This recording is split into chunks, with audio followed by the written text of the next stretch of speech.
What's up, you brainy folks? Welcome to the Broken Brain Podcast. This is the audio that you've been waiting for. If you've been waiting for it, hey, this is the audio from the live stream for International Overdose Awareness Day, August 31st. Just broadcasting that up here. So that was a live video audio stream that was going on for about 5 hours, and this is the first half-ish of that. So lots of cool things covered and talked about. This is, of course, something as the fourth year as an annual tradition here at the Broken Brain Podcast. And so what you're going to hear is me talking about, I start out talking about a little bit of what International Overdose Awareness Day is, where that comes from, and then I am joined by Isabel Tehran, who of the That's Bodacious Dude and the Hearsing Around podcasts, who was kind enough to stay on and essentially co-host the stream with me for the entire time. Lots of cool insights and experiences. You're going to hear us talk about ways to engage with our lives versus become avoidant through addiction. And so we're talking a lot in this chunk of time about ways that we do that to engage with life, which can include hobbies, which can include communication, problem solving, proper medical care, and then somewhere in here, Mike Lundsford of the Great Geek Refuge Facebook group and podcast, comes on to join us as well and to talk about those same things, including caring for our mental health. Chris Revill makes an appearance so somewhere in the midst of all this as well. And we wrap up right when I think Mike jumps off, and then we will have the rest of the live stream audio up for you later this week. So please enjoy. And a real quick plug for our charity of the month, Akshaya Patra, which is located in India, a local charity that provides hot meals in the midday for students who come to school to provide both an incentive and also healthy caloric intake, and which provides focus and energy and strength for kids who are coming to school. Go to akshayapatra.org, which is AKSHAYAPATRA.org, or you can read that website in the show notes as well. As always, if anyone decides to become a patron of the Broken Brain, go to patreon.com/Broken Brain, and your donation will go 50% towards the charity that is highlighted in the month in which you joined for the duration of your membership. So for this month, Akshaya Patra will get 50% of the donations of new members, and then they will continue to receive that as long as those new members stay members and are donating. And the other half goes to help the program and help us to come up with more fun, educational, informational, and just wonderful guests and other messages that we have here at the Broken Brain, as well as the bonus materials for y'all. So thank you, and enjoy. Hope you enjoy the live stream.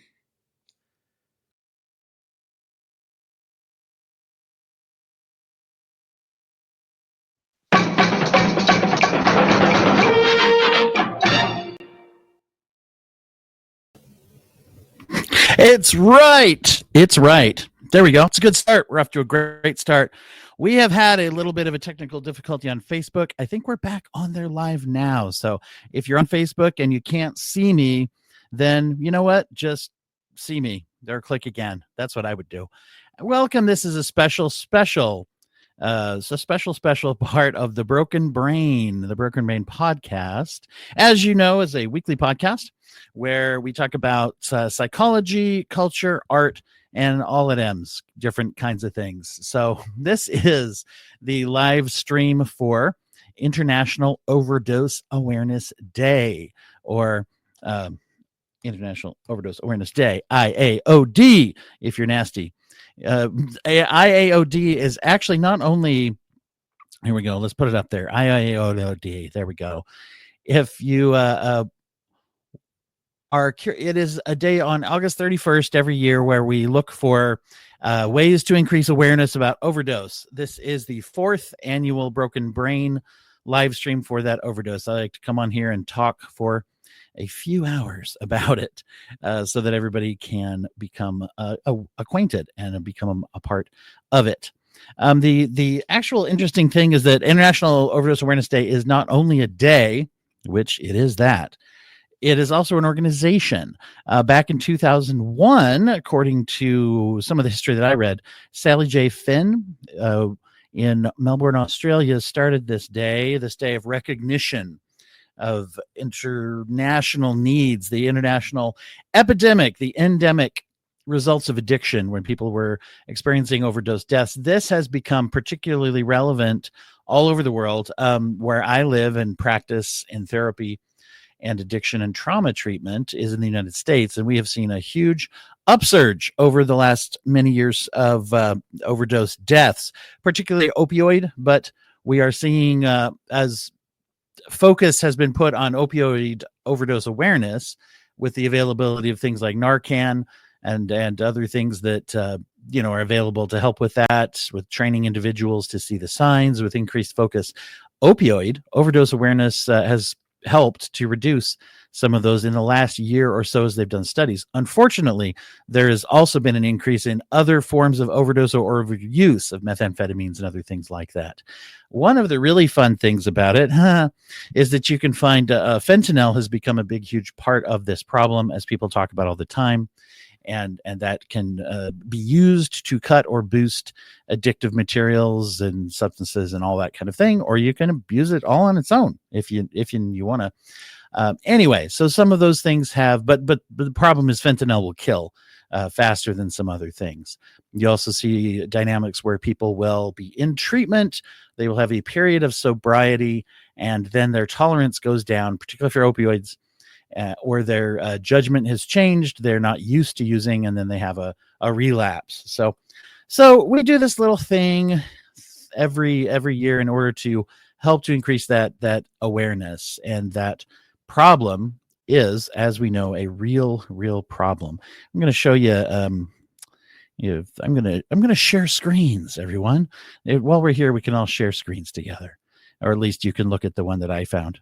I'm going to pull up overdoseday.com, where you can find the organization. International Overdose Awareness Day as an organization is, something you can get involved in if it's something you're interested in. They actually sponsor events. You can list, just basically you can pop your event if you feel like doing something like this, or you just feel like having a little awareness at your workplace or organization. They do actually provide a lot of very free supports. Very free, meaning they don't cost anything. There we go. That's what free means. They're just learning all kinds of things today. So what I found is that when I became aware of it, honestly, I just did whatever I wanted to do. Which is what the podcast is all about. But if you go to overdoseday.com and you sign up that you are doing some kind of an effort or an event, what they do is they actually will send you free. You can download on their free press materials. You can put yourself on their website. They do sell stuff to help to fund their thing and everything. But they seem to be a very good organization from what I have found. Hit me up in the comments, I guess, if you know something I don't. But they they do a lot of supports, and if you get on their mailing list, one of the things they will encourage is for people to just pick a purple light that you can do. Lighting up purple is the color of lots of awareness things. I'm not sure why purple is, but hey, I like purple, so that's good. And you can just turn on a purple light or something, or put up a sign or something just to help to increase that awareness. So this is something that is extremely important and valuable when we get into the effects of addiction. If we look at addiction as something that we should treat as a disease, and as something that is not just a moral failing, that is one of the things that unfortunately plagues addiction awareness and addiction treatment. So as we have, let me show you another thing here.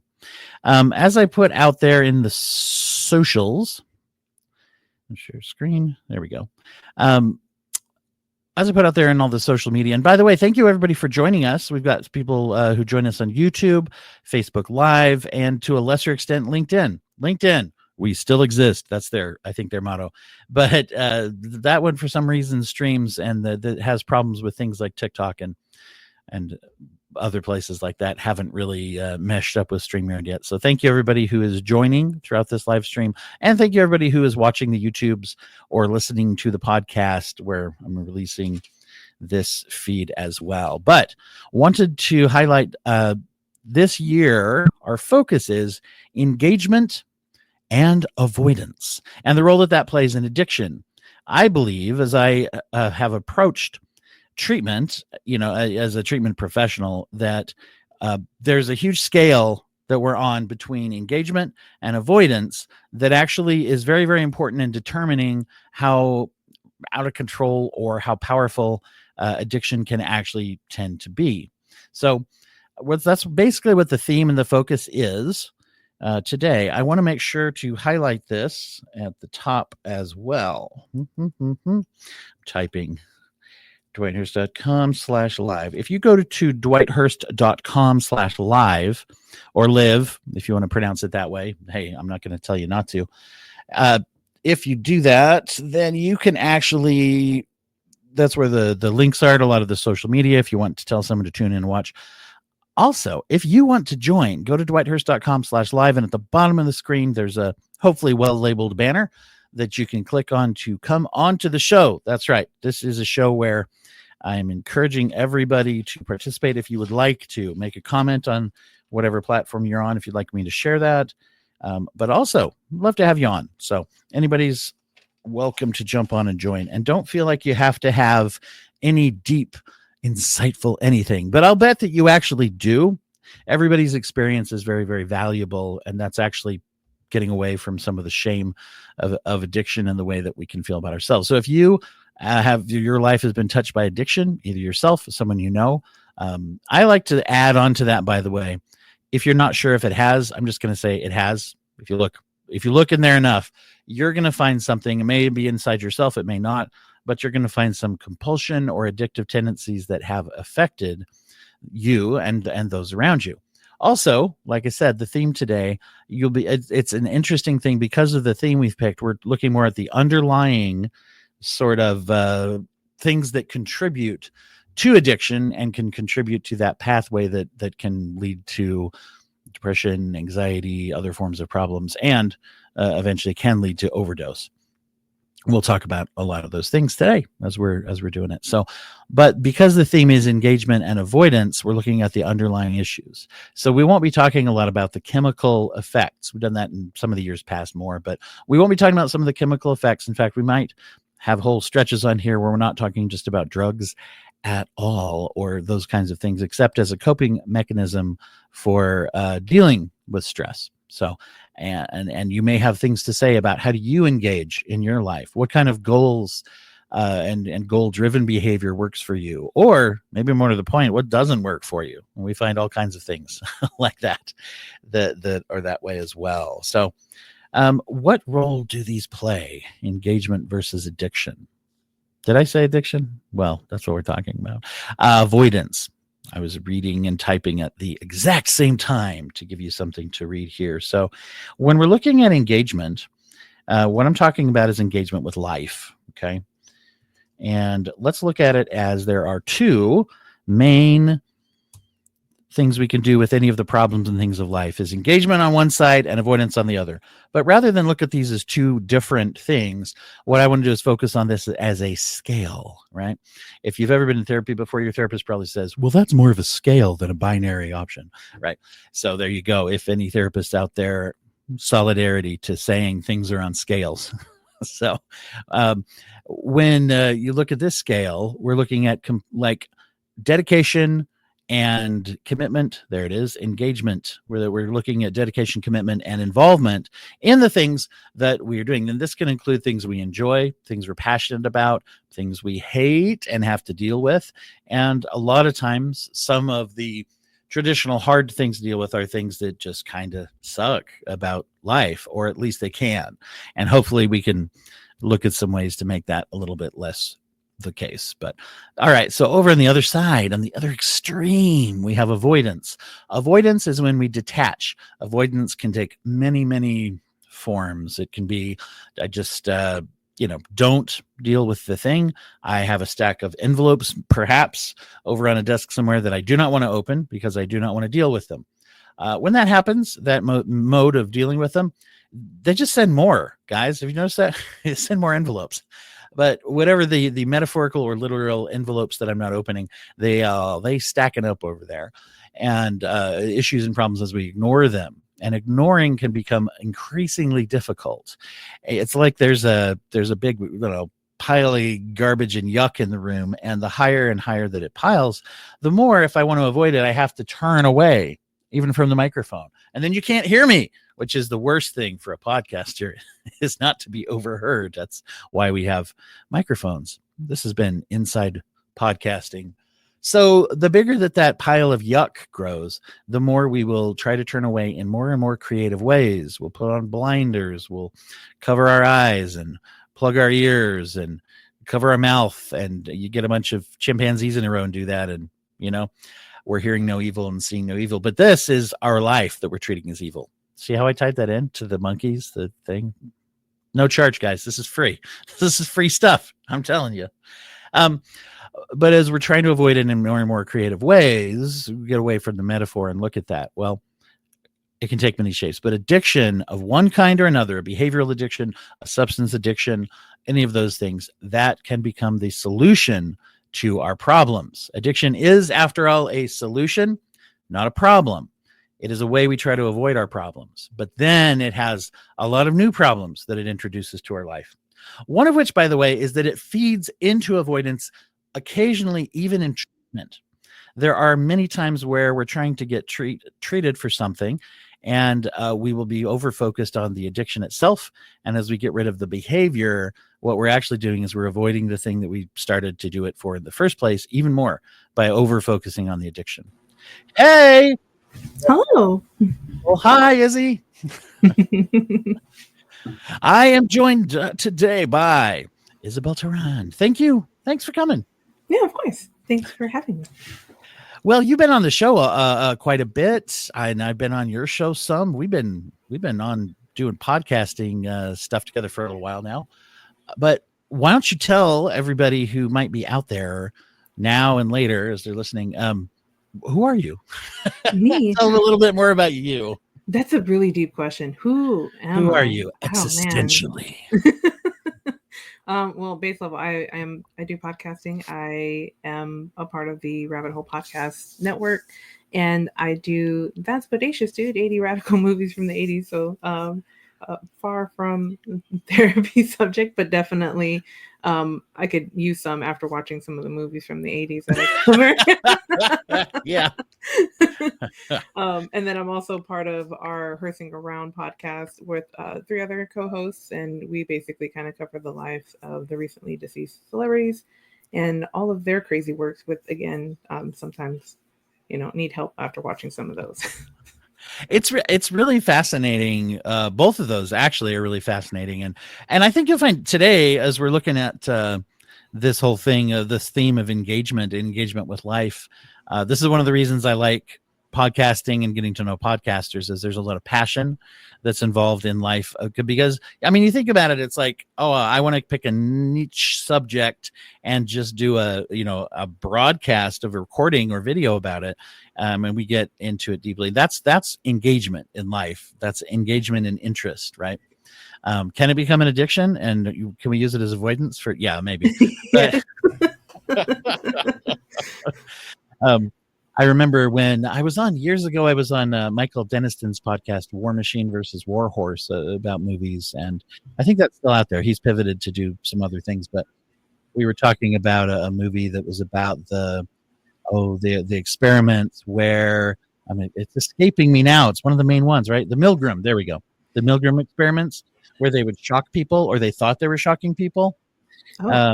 And they found that if people had a white lab coat on, they would tell someone to do something, and they were way more likely to do it, even if they didn't have to. So people thought they were shocking people. They had an actor in the next room, and they'd say, yeah, if they get this answer wrong to this simple question over this intercom, push this button. And it was like, and the person would go, ow, in the other room. and eventually they'd say, stop it, I have a heart condition. And they would keep going and increase the shocks. Anyway, but as we were talking about that, tying it in to the addiction of podcasting, Michael just said, well, don't tell my wife that. She's going to go buy a white coat and say, Michael, stop podcasting. But That was a long trip to get to a punchline. Anyway. Well, I didn't know about the movie, so we needed to know the backstory of the movie. The Experimenter is what that one's called, actually. It's about the life of Stanley Milgram. I know. Yeah. It's an interesting kind of thing. I was thinking when you talk about the trauma of the 80s, I was going down a rabbit hole the other day watching some video reels about some of the, let's just say, problematic elements that haven't aged well. And they were pointing out some movies that really haven't, obviously there's some we remember in our zeitgeist that I'm a podcaster. I use the word zeitgeist. That's one time but that are still there that have not aged well issues. There's lots of them that we don't remember for reasons. Yeah. Oh man.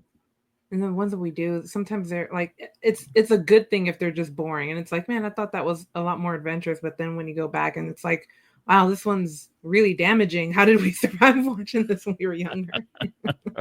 I made us disappear. There we go. I was trying to make us a little bit bigger on the screen and I messed it up.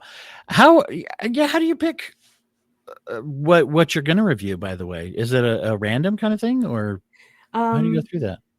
I kind of started with, I think, my original list of movies that I just was like, oh, that's cool. I like that one. Oh, I've never seen that one before, but I've heard of it. And I think originally it was 250. Oh, so I have to trim it down to 80. I think it's like 86 just to like give wiggle room for other things like holidays, making sure that there's something to cover those. Nice. But otherwise, it's just things that I wanted to talk about and things that I'd heard about and would be interesting. Give me a reason to watch the movie. Mm-hmm. So it's been an interesting little ride so far. having some pretty and I actually really love when you guys talk about the unhearsing around, right? When you talk about the lives of people who have passed who are very well known. I think that there's this relationship we have with celebrity, and I have found that it's interesting to here's someone who's been in the public eye their whole career and life, and now that is over. Their life is over, at least. Well, I guess with AI and things, their career can continue if they sign certain things or their estate. I don't know. Anyway, it still hurts right now, Dwight. Yeah, exactly. Who was the guy in Star Wars? He was the guy that built the Death Star. I can't remember the character. Is it Peter Cushing? It's not Peter Cushing, is it? That'd be great if I pulled that out. He was one of the generals.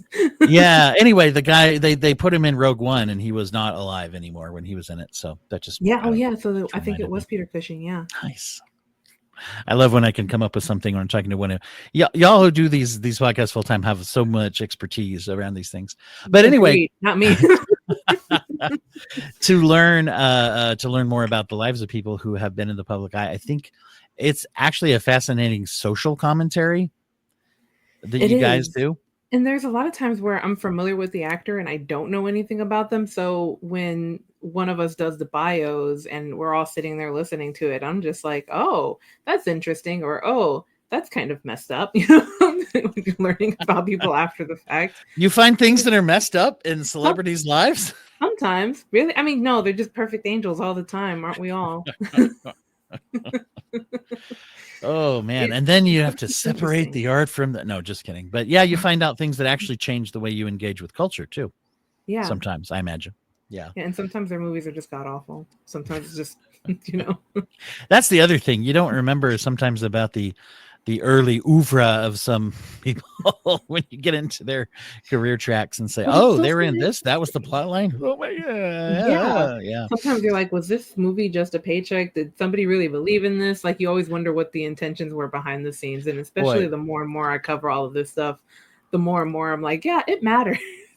That matters when it goes into movies. The thought of needing a paycheck does a lot of heavy lifting when we're looking to forgive someone who we love their career.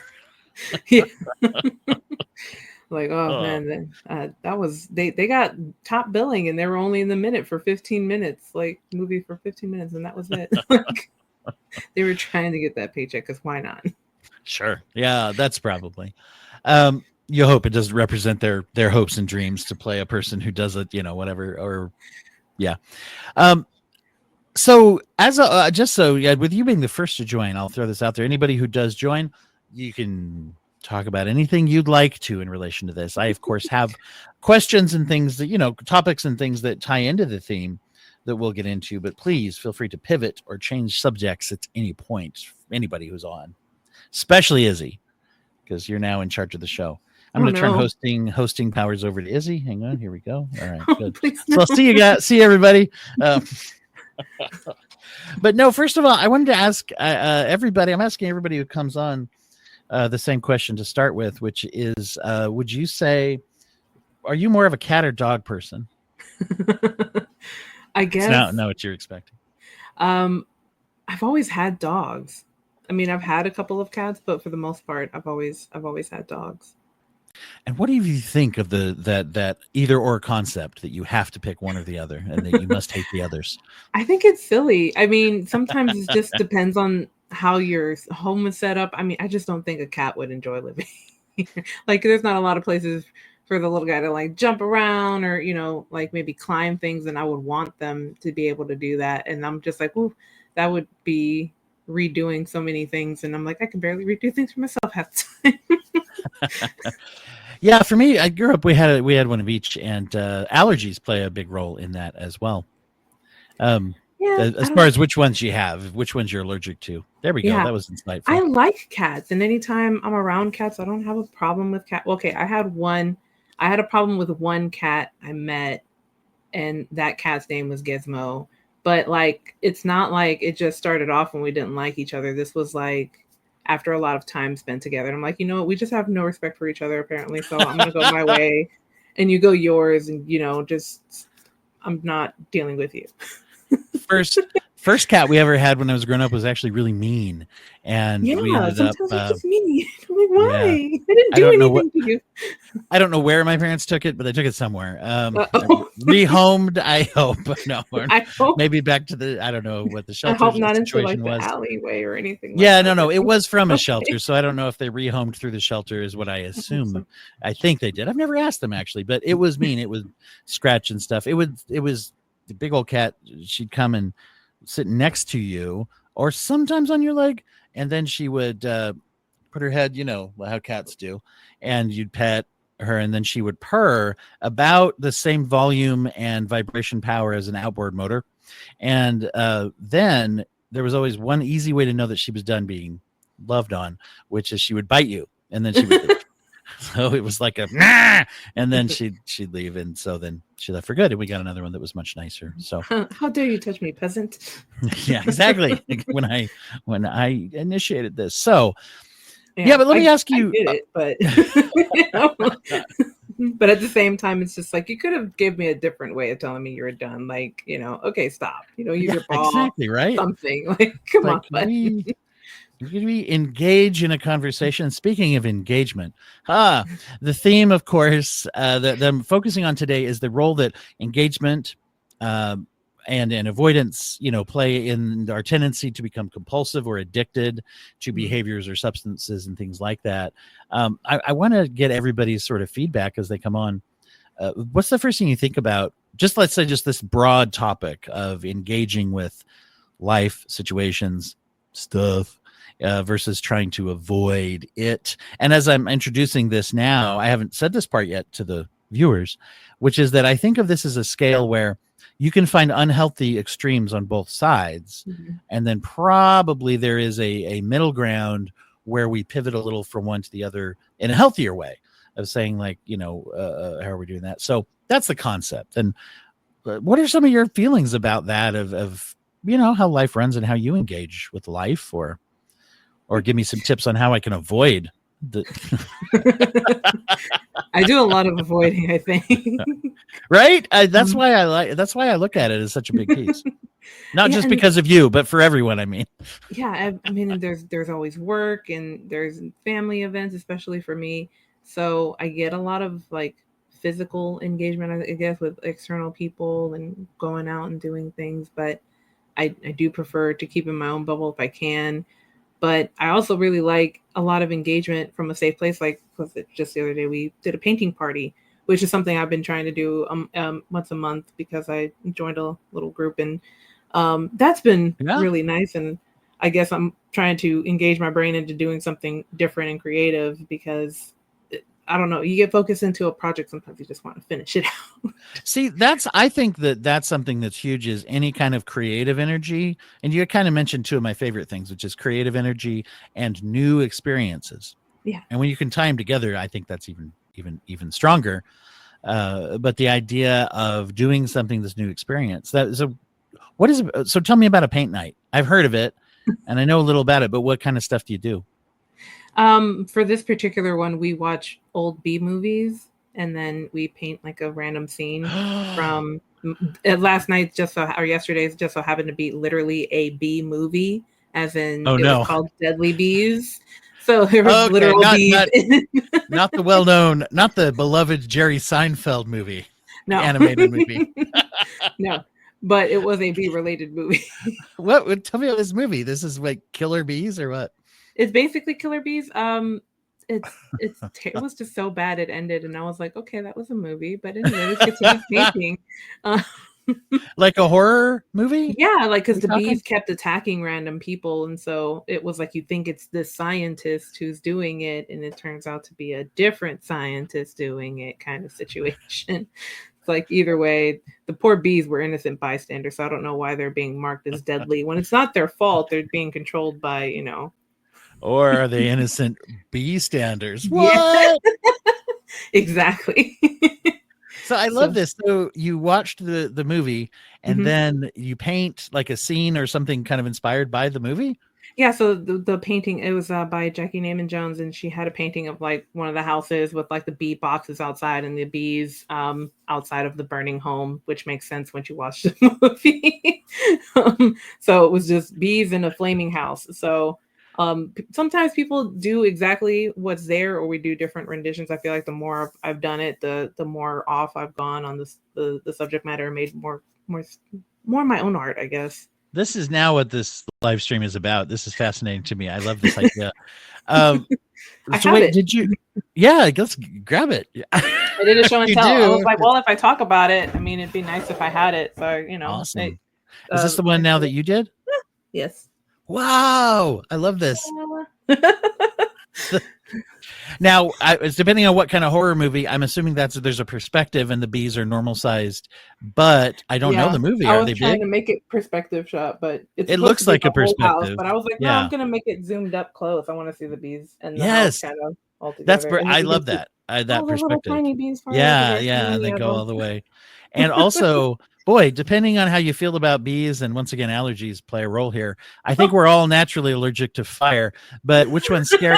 I'm a bunch of bees or I'm in a burning house, right? It's like, I guess you have to prioritize which of these problems.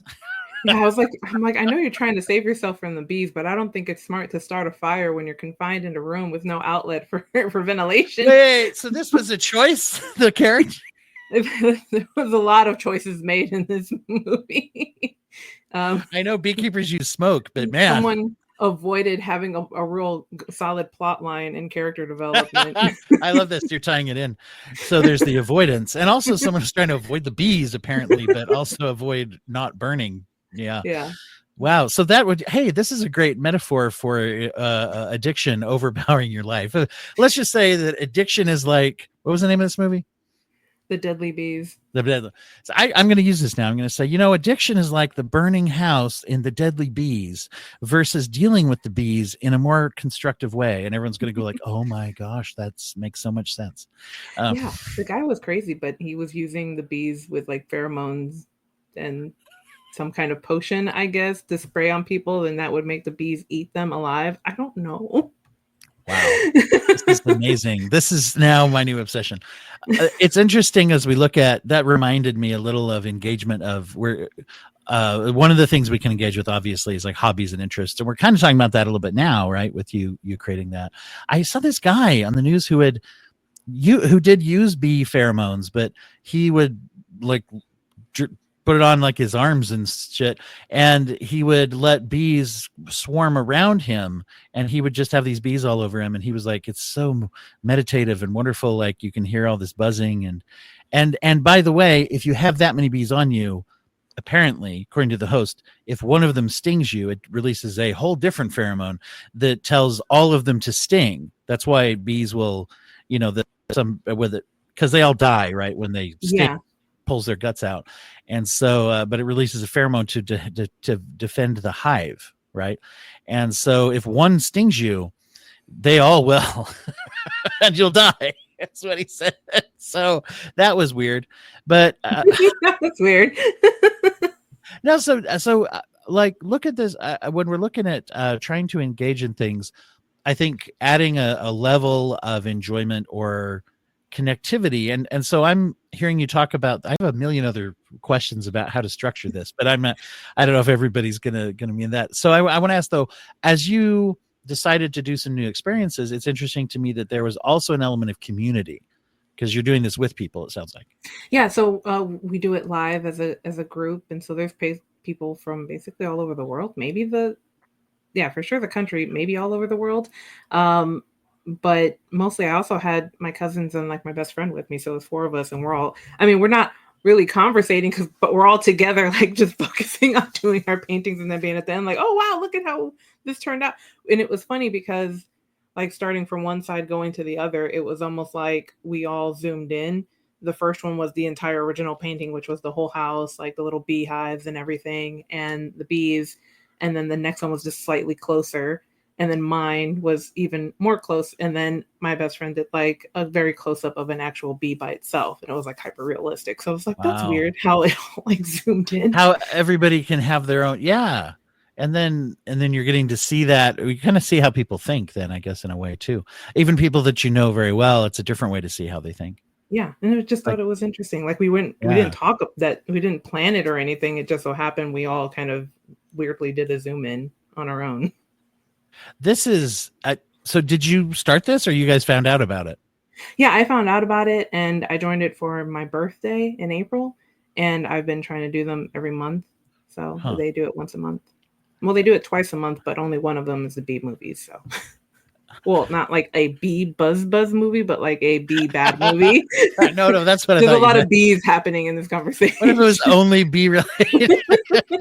It's this one, of course, the Jerry Seinfeld movie that I mentioned, and then there's more probably.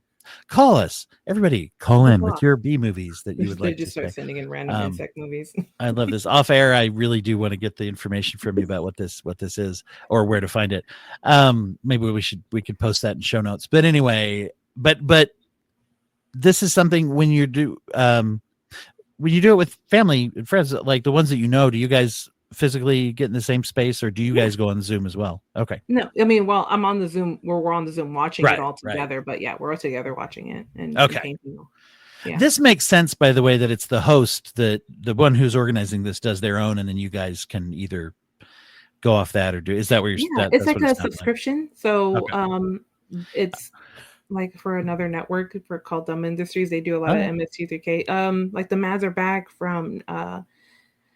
I'm like for some reason gapping their names right now. Traceable You and Frank Conniff from the MST3K do the Mads are back, and they're on the Dumb Industries network. Oh, wild! And so Dumb Industries also from, if you've ever seen Manos, The Hands of Fate, a lot of MST3K knowledge going on right now.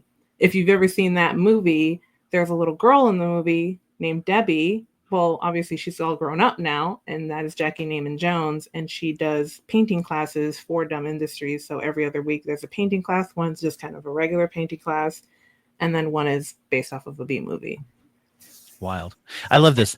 It's this engagement piece then. This is where like different activities can be funny how they fall in, right? Yeah. And so like is something once again in this healthy range in between over engagements and over avoidance, right?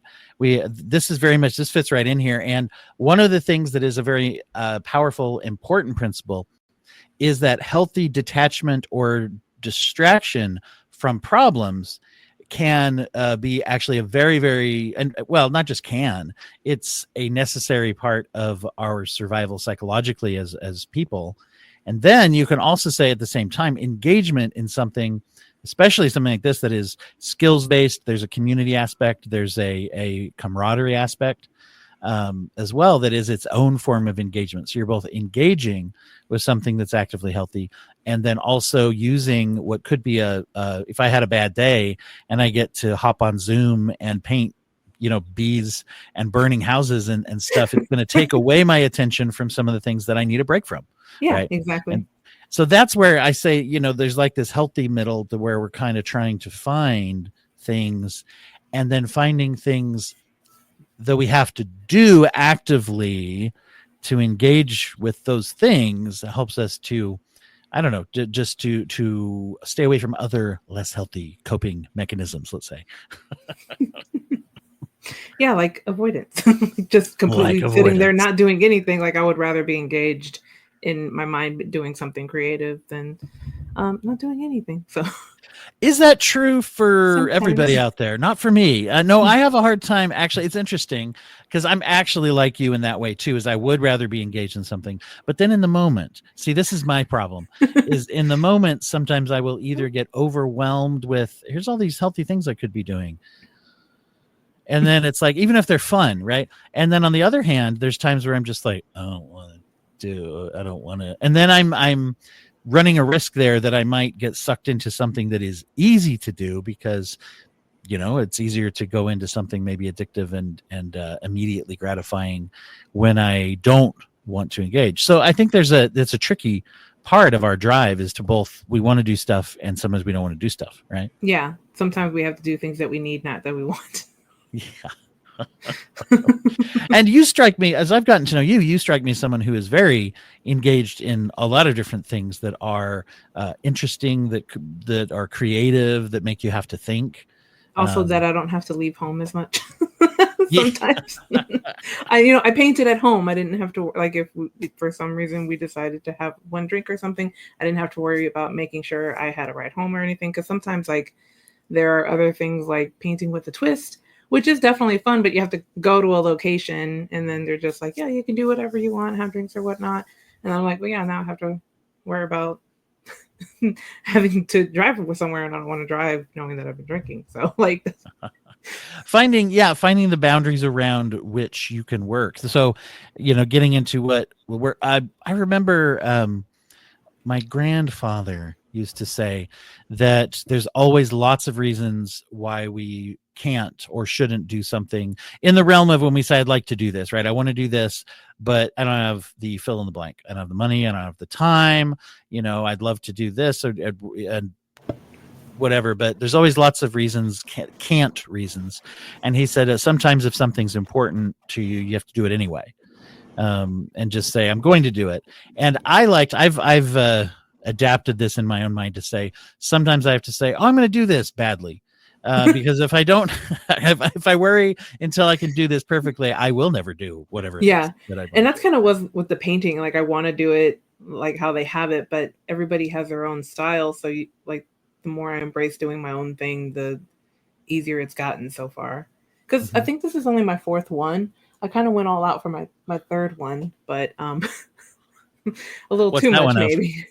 It's a mask from the movie The Mask from 1967. Oh, nice. Okay. Yeah, like it's supposed to just be a painting, and then I wound up doing a 3D actual version. Oh my word! Mosaic with teeth. I love this.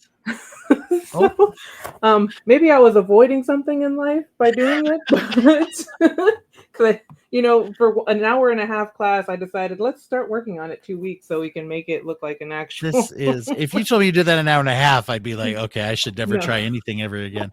No, but just kidding. But that is okay. First of all, that's pretty amazing. What is that made of? Air dry clay, a lot of paper and aluminum foil and mosaic pieces. Did you say? Go ahead. Sorry, I had a delay. Yeah, I was just painting fake teeth. Huh. Cool. Did you make the fake teeth? No, I bought them. Apparently, you can just buy fake teeth. It's a thing that people sell. So I've seen some people when they make things that sometimes they'll make fake teeth out of. They'll take a hot glue gun and you can buy the usually the glue is, what is the word? See-through. There's a word for that, but yeah, like more acrylic or that's the, but resin type thing. Yeah. exactly. Yeah. You can get some glue sticks that are, they're just white, and so they look like, and some is a little off white, like real teeth would look, kind of thing. And they'll do that, but I would buy them too. But anyway, so just curious. I'm Just going to found the out about that. Renaissance Festival again. Maybe I'm avoiding things, but we're going to engage in some tomfoolery, medieval timeness, and we're going to be tooth fairies for some reason, like scary tooth fairies. I love this, tooth scary fairies. Scary, yeah, too scary fairies. I think, your life, you have some really interesting hobbies and things that you do engage with. I always like hearing about them. I try to keep them at a minimum because I spend months planning for them. And then on top of the podcast now, I keep myself busy, but I don't know. I like it. I'd rather keep myself busy sometimes. I know they have where's that, Pennsylvania, where they do Blobfest? Yes, I know that's like you, me, and Ryan. We've talked about having to go. We got to go to Blobfest sometime and check that out, right? Yeah, that looks so fun. I mean, I know every city has their own movie festivals, but I think it's cool that it's still in the same exact movie theater that was in the movie, and everything in the community just seems like really cool people. I just feel like it'd be a really at-home feeling to go to something like that one. So 2026 live podcast, you, me, and Ryan Luis Rodriguez, who people, if they've listened to my show, know him as well. There we go. I just made that plan for us. Speaking for you guys, everyone meet us there. That'll be the next live show. So getting into, I like how you said that. You pulled out the mask though. Was that from 1967's The Mask, you said? So it's not the Jim Carrey one. It's the one with Cher in it, right? No, not the one with Cher. No, that's like the 80s. I don't even know what that one is, but I think it's 1961. Is that wow. it? Yeah, The Mask, 1961. Awesome. Okay, another thing for us to. It's about a psychiatrist, so there's that. Mental health professionals are always either evil or incompetent in fiction. That's what I found. I guess it would be incompetent in this case. Yeah, and a young archaeologist thinks he is cursed by an Aztec mask that make him have strange nightmares before committing. Well, yeah, unfortunately, he does unalive himself. He sends the mask to his psychiatrist, who did not believe him when he begged him for help. And then the psychiatrist plunges into the mask's nightmarish world. I can't remember if I've shared this on the podcast. So here's a revelatory thing about me as a therapist. Probably my biggest irrational fear. I'm going to say it's irrational. But see, me even calling this fear irrational activates this fear. I never want to be that movie therapist or TV therapist who tells somebody that their supernatural experience is not real, and it actually is, or it's like, no, it's paranoia, it's not aliens, and it's like, no, it is, stupid, it's actually aliens, you fucking idiot. But that's, help me out, everybody. That's not irrational, is it? Anyway. Well, I mean, this guy was a real knucklehead. I mean, because he came in and he had obvious nail scratches on his face and he didn't do or say anything about it, reported to the police, anything. Like there were signs, is all I'm saying. There were very obvious signs, even for the 60s. So here's avoidance. The psychiatrist is avoiding reality by not wanting to address what's really going on. There we go. Yeah, he was too busy with his own fiance plans and trying to, I guess, sleep with his assistant or something. So let's talk about the balance. Where's the line here? Like, I love how you just use the mask that way. And I know it's you're just making a joke when you say, "Was I avoiding something?" By committing to a giant project that I knew I had no business getting into, that I'd never done before. Right. And so to me, it's like there's probably two sides of the same coin with something like that. One side is someone could say what you just did, which is, well, I don't have time for that. Why did I do it? Or what's wrong with me? The flip side is it's like, that's awesome to engage in something. It's like, I don't know how to do this, but I'm going to do this and I'm going to do this. Right. Yeah. And I'm always fascinated by, and I think this is very subjective to people, but I'm fascinated and love to know where people find that line or that balance. Because I find I can't always find it while I'm doing something. Am I avoiding something else that I should be doing? Am I engaging? Am I distracting for a time being in a healthy way? Yeah. Or am I, what kinds of things do we use to determine where's the healthy balance? And thank goodness we got you here to tell us. So go ahead, fix that for us. Depends on how much I'm crying during the week, maybe, I guess. This is great. No, can you say a little more about that? Like That's maybe a I great feel tip. like I'm about to break down and I should do something for myself. No, this is actually, I think, really, really a good thing. When I have read about these things and I was thinking about this whole live stream, that's one that kept coming up when I looked at like managing how to deal with things with mental illness, how to deal with stress, how to deal with this, how to deal with that. Just about everywhere that you go, they talk about warning signs. So you just mentioned like, okay, if I'm crying a lot this week, something's going on. Probably. Or if I'm fighting crying too much, it's like, listen, clearly we need to like stop trying to bottle it up and just like be a baby every once in a while, I guess. Which is still trying to like infantilize yourself, and it's like, I'm not being a baby. I have feelings, damn it. Like, and you're right. just trying to talk it out with yourself. Like, it's okay. In fact, I just recorded. I can't remember if I've released it yet, but I just recorded an episode where there was a lot of authors come on, a lot of clinicians and mental health researchers, but a lot of people who've written books come on the podcast. And it was like in the title, even it said the good thing about crying, the healthy thing about crying. I'm doing a wonder for, I didn't plan on mentioning it, so I hadn't looked it up. But anyway, it was talked to a lot of, so everybody just got to listen to every episode to find that one. No, but it's about the health. It was a breathwork specialist also talking about the healthiness of crying. Right. And so wrapped in there's that avoidance you just mentioned, which is like, I don't want to cry. Right. Yeah. And then there's the engagement part, which is like, I need to have a good cry. And then there's a little blend that you just mentioned, which is if I'm fighting crying a lot over the space of, let's say, a week, there is something going on that I need to investigate, not just cry or not just fight crying. See, that's the surface level, right? Right. Is dealing with the crying itself. But then it's like going, okay, what's going on with me? What is going on with me? And to me, that's one of the keys of engagement. Whoops, there's engagement. I'm trying to find the right part of the screen. Does yours mirror? Did you set up? Anyway. Yeah, I think so. This is the life of a podcaster. It's like, wait, that's my right hand, but it's also my left hand. Anyway. My psychiatrist said that's not true, though, but he doesn't know because it's so. But engaging with life doesn't mean everything's great. That's what I think is very important. Engagement doesn't mean specific success in an area. Engagement just means I'm looking at it, dealing with it, thinking about it. I'm not trying to unplug completely from situations. Does that make sense? At least that's how I look at it. Yeah. Instead of like going into some kind of community to just like take in news that just makes my mentality worse. It's like, no, let's go into a community where we're all doing something creative together and outletting. Absolutely right. Like if I look at, like, for me, if I look at the mask you just made, and as I made that joke earlier, it was like, oh, well, if you made that really fast, I would, especially, but you made it at all. And I'm like, that's intimidating to come in and say, you made a thing like that in the here. And I'm, could I be intimidated or could I be inspired? Right. I mean, it's like, am I engaging and saying I need to make something that looks as cool as that or your painting, both of which I think are very cool? Or am I just engaging and like, I'm going to make what I'm going to make, and I can maybe use yours as an inspirational thing. But does this make sense? It's like engaging doesn't mean I painted something great, especially first go, obviously. But even if I'm not ever, I'm engaging with the thing that I'm doing at the time, right? Yeah.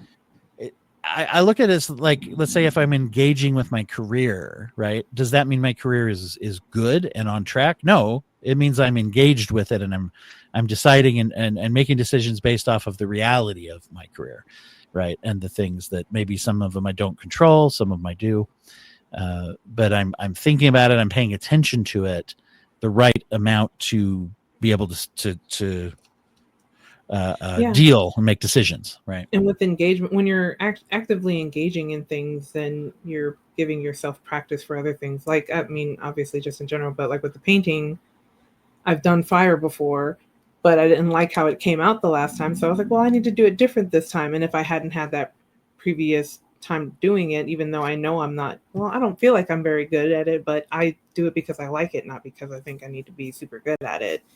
But it doesn't mean that I don't want to improve how it looks for myself. Mm-hmm. But I also can't just improve overnight. And sure, I can watch YouTube videos all day, but if I'm not actively practicing the methods and trying to see what works for me and what I like, then I'm not going to be able to evolve that.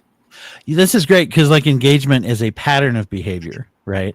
And it's also like you said, it's like I'm learning from things, and that's, I think, the healthy attitude. If we look at engagement as I got to be, kicking ass at the thing that I'm doing, then we're going to disengage more because Hmm. it's overwhelming, right? Exactly. Yeah. It gets really overwhelming. Sometimes you need to engage in silence for yourself. Oh, I like Like, that. Yeah, yeah. just so you can give yourself an engagement of peace and solitude in a good way, because it doesn't always mean that you're trying to avoid people to avoid people. But if you're nonstop trying to please people in your life and being there for them all the time, when are you going to be there for yourself? So there are times where you're not avoiding people, you're just trying to help refill your own battery. And to give ourselves that permission to say the choices, because like I say, one of the elements of engagement, I think, is making decisions, making choices, Yeah. and they don't have to be correct even. In fact, so in a way, if we're looking at it the right way, like even the choice to disengage and to avoid in an unhealthy way, we can look at that and say, oh, that was a bad choice, but I'm going to acknowledge it and I'm going to learn from it or do something, and then I'm pulling myself back into healthy engagement. If I am having friendships or relationship things and I'm maybe not handling them well, I can still be engaged because in what I'm doing, and saying like, that was not a good conversation, I need to go apologize to my friend or something, but I'm engaging. It doesn't mean I did it well. See, if that makes sense. And I Yeah. think that fuels the addictive concept, is like, well, I screwed that up, I'm screwing up at life, I'm a screw up, life sucks, And then you just I've go got to into do your something. unhealthy coping mechanisms of Right. whatever that might be. Yeah.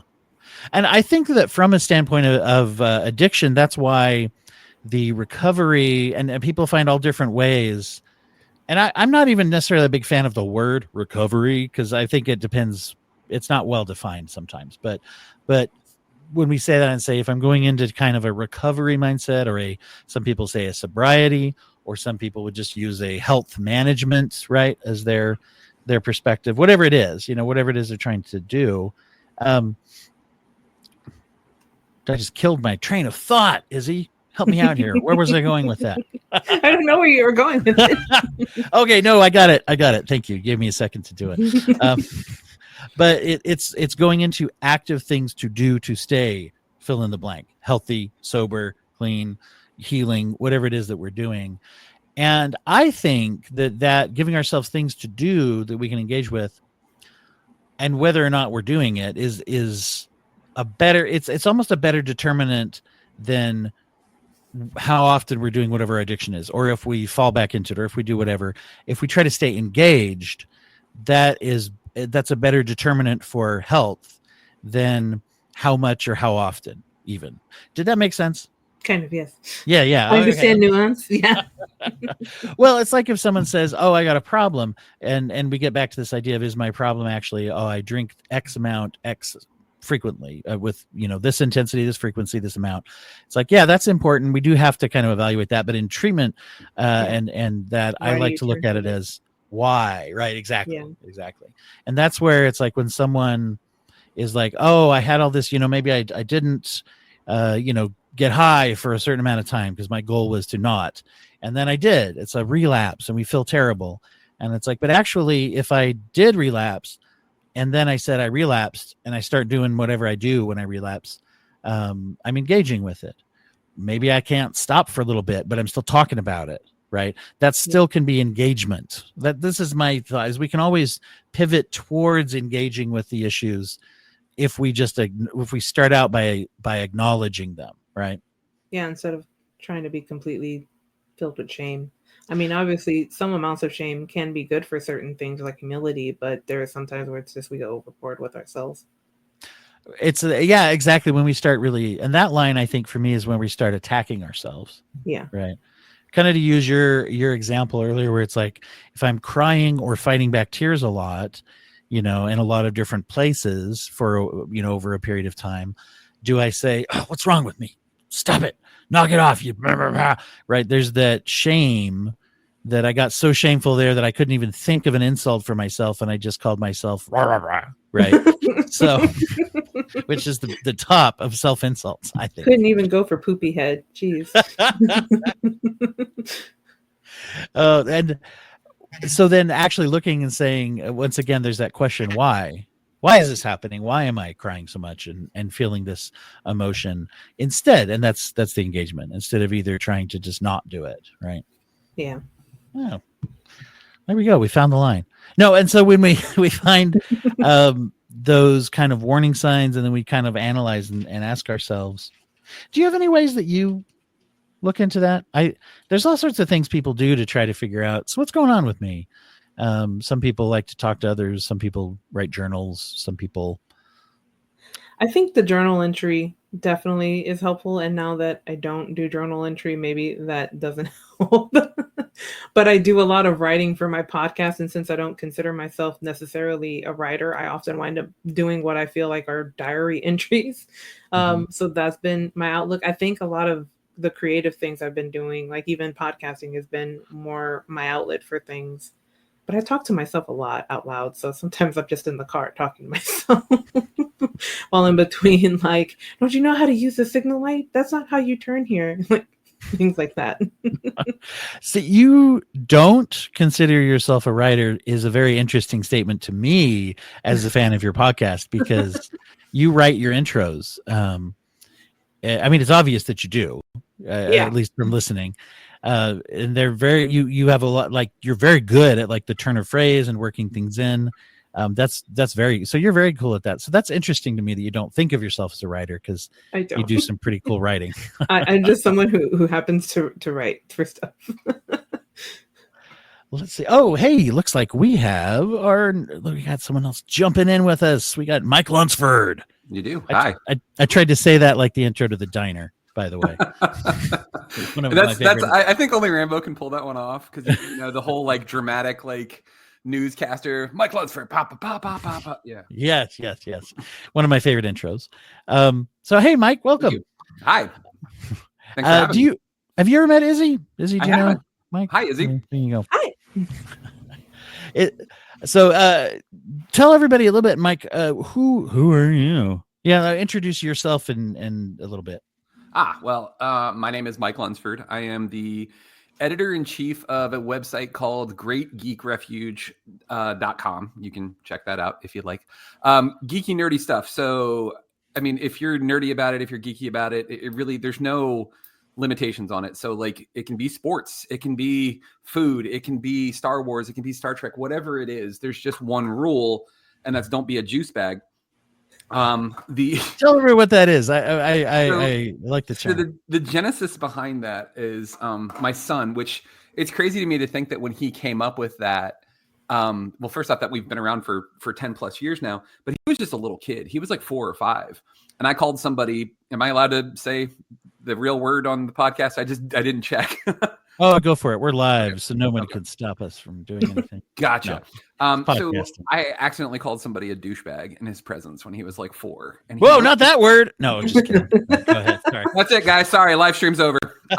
They already shut us down and demonetized us. I'm just kidding. We're not monetized. Yeah. This is a joke. Anyway, go ahead. So Jax looks at me and he goes, "Dad, what's a juice bag?" And I laughed and I was like, I actually think that's a better insult. Because like you have to think about it for a second, and it really makes you like take inventory of what you've done. But what does it mean as far as the context of the website and what our mission is? There's no gatekeeping. There's no that's not something we're going to do, because everybody at some point had to be new to the fandom that they were getting into at some point. And we're meant to be ambassadors. We're meant to be sharing the things that we love. And like, I won't let anybody, whether it be on our website, whether it be on our podcast, whether it be in our Facebook group, be that person. Like, I want others to enjoy these things. And that's really, when it comes to geeky, nerdy stuff, when it comes to anything, the things that you love, they're so much better when you get to share them with other people. And it was something that I decided. I was actually at a Comic-Con trying to sell comic books with my best friend, who's a comic book artist. And I remember these guys talking smack about a girl who was in a Princess Leia costume. And they were just saying horrible, awful things. And I remember getting really, really mad and saying something to one of them. And I said, she's dressed like that for one of 2 reasons. Either one, she absolutely loves Star Wars, or 2, she's with somebody that absolutely loves Star Wars. So maybe don't crap all over her parade, like kind of chill out with that. And I realized how bad all of the like geek-osphere, for a term that I just made up, how bad it was when it came to that sort of thing. And if I'm a big believer in like try to make the world a better place than it was when you came into it. And like, if even if it's a small group, even if it's you know, just who we have now, and they feel safe and they feel seen and they feel like they can ask questions without having to worry about somebody making fun of them, then I did something right, you know? Mm-hmm. This brings up a real important thing. We've been talking, and of course the theme, Mike, we've been talking about engagement in life in various forms versus avoidance. Yeah. And we had just been kind of, one of the things that had come up, Izzie was talking about painting class and things and doing that. You said with did you say your sisters? Was that with my cousins? Your cousins. Sorry about that. I changed your relationship. They're basically like my sisters since I don't have any. And I think community is really important. One of the things that I wanted to touch on today, and this might be a good time, you guys are good people for this, I think, is how do we make other people feel involved and engaged? Because this goes both ways. For those out there that are worried about, you know, addiction as a unhealthy coping mechanism for themselves or others, you know, it goes down to this place where that's where overdose comes from, is like the out of control solution of addiction to try to solve my life problems or whatever gets out of control. And then I'm securely in that unhealthy avoidance, right, of my life.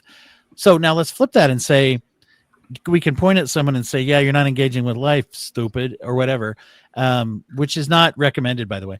But what you just brought up is this idea of like, even in, you know, in fandom and the things we love, do we include or do we exclude?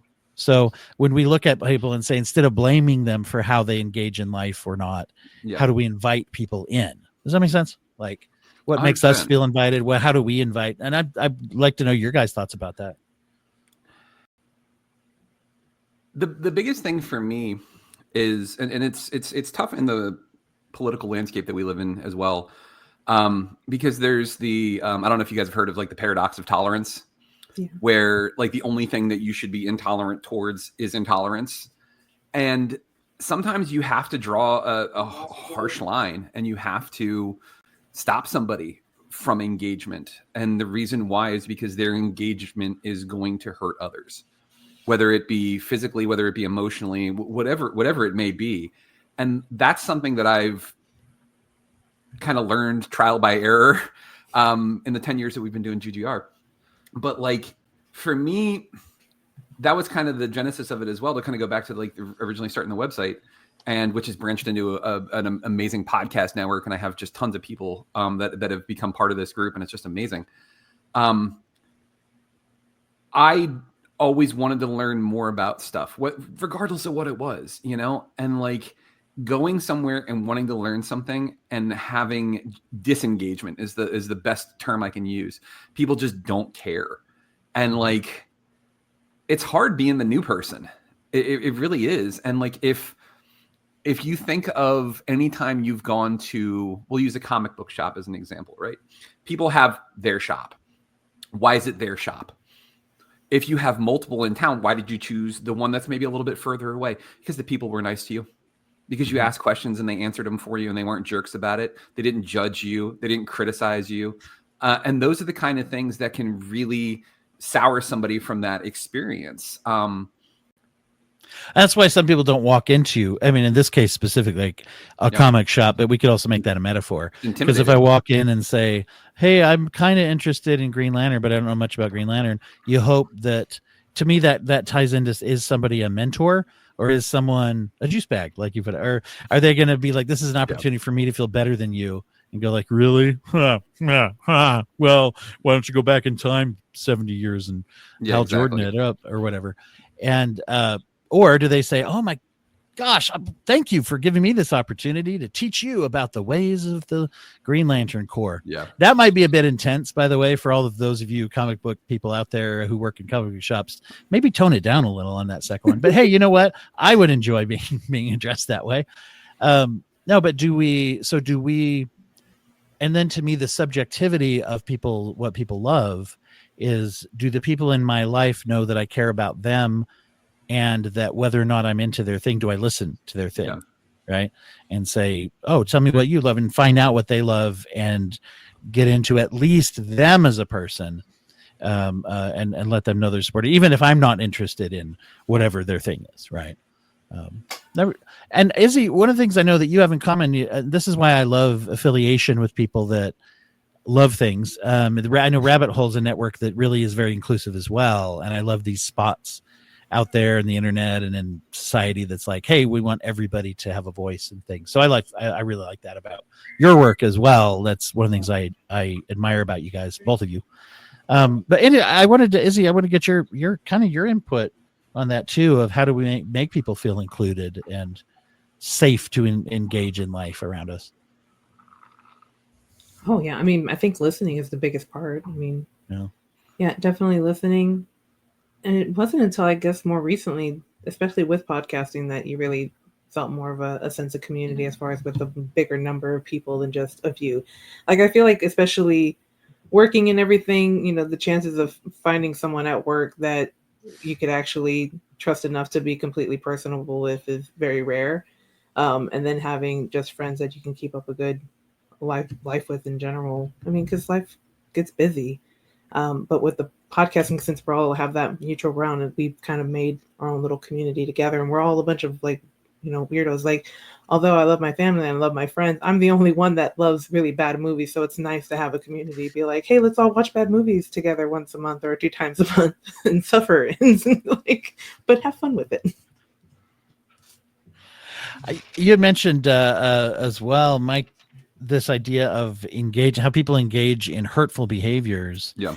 And I want to throw this at you guys too. Sometimes I feel like that when we talk about addictions and overdose in particular, because we think of the chemistry of it, it's like, oh, I'm ingesting a thing in my body, it could kill me or whatever. Even more commonly, it can ruin quality of life and engagement in that way, that kind of thing. But sometimes I think of behavior and even embracing beliefs and attitudes as an addictive solution. And everybody out there, you'll hear me say that a lot. Addiction is a solution, not a problem. It's a solution that leads to new problems, right? But so people try to soothe themselves by being exclusive and being cruel and being lashing 100%. out. Yeah. And I find a lot of times when they're doing that, what they're trying to avoid, in my mind, is they're trying to avoid fear. They're trying to avoid, they're being avoidant of fear by dealing with it in a way that isn't actually going to help. And that's one thing. Vulnerability. Anger. They're avoiding vulnerability big time. And sorry, taking a sip of my drink. One of the things that I have struggled with since I was a wee lad is ADHD. And for various reasons, not going to go into all my tragic backstory, but when I was a kid, I got diagnosed. My parents felt that it wasn't appropriate for me to be taking medication. That is something that in retrospect, has probably done a lot of damage in my life. And I finally got on medication. Recently, I've been going to therapy. It's great, doing all these healthy things. But one of the things that I realized in researching ADHD, and this goes to your point of addiction, addiction's not just an external, it can be an internal thing. ADHD kids learn very early on that extreme emotions kick dopamine up in your brain. So you become addicted to those extreme emotions. So for example, anger. You know that if you get anger, it's going to get you focused because it's going to give you that boost that you need. And you end up becoming addicted to it. It's the same thing with lying, for example. That's why a lot of kids who are ADHD get in trouble for lying. It's not that they want to lie. It's that they've had that feeling, that rush of, oh, crap, I might get caught doing this. I'm going to do it again because that was fun. And it just becomes this vicious cycle. And breaking out of that cycle is very, very difficult when it's something you've done your entire life. And understanding yourself is so important. And I go back to the thing that I mentioned before, the vulnerability. So many people are unwilling to make themselves vulnerable, to be seen as vulnerable in any way, shape, or form. I'm not going to name names, but I have somebody that I work with who's been struggling with addiction, and I've been helping them as much as I can. And one of the things that I'm helping them with is like, hey, I want you to overshare. I was like, tell me everything you're feeling. Tell me everything that's going on, because every single time, if you're noticing the trend here, is every single time you do relapse, It's a million things that took you to that point, and that's when you make that decision. So let's cut that off. Let's talk through that, because when it's in your head, it's a million times worse than it is when it's out of your mouth. And all of that, like, it's difficult, but it takes a level of self-reflection that unfortunately I think a lot of people are afraid of. I think they're afraid of looking in the mirror and not being pleased with what they see, because when you think about, like, I mean, because I'm guilty of it too. Like, I can't tell you how many times I've met people and become friends because of a mutual hatred for something, regardless of what it is, right? It's a great, I mean, Right? It is a way to bond, right? A common enemy. It is, but it can't be the only thing. Right. Yeah. You have to have, there has to be joy, because ultimately, like, that hatred, that like, it eats away at you, and you just become a very bitter, angry person. And like, that's not the way that I want to live my life. That's not the world I want to leave for my kids. Like, I don't know. There's not a pinpoint. There's not a spot where I'm like, it's right here and this is how you do it. But it's something that's very important for people to figure out, because you're going to end up, because I'll tell you the other thing too, is in dealing with my own ADHD, understanding that it actually had a physical impact as well. I didn't know that. So for example, I always had headaches. I always had neck strain. I always had back pain. And as soon as I started taking my medication for it, that started going away.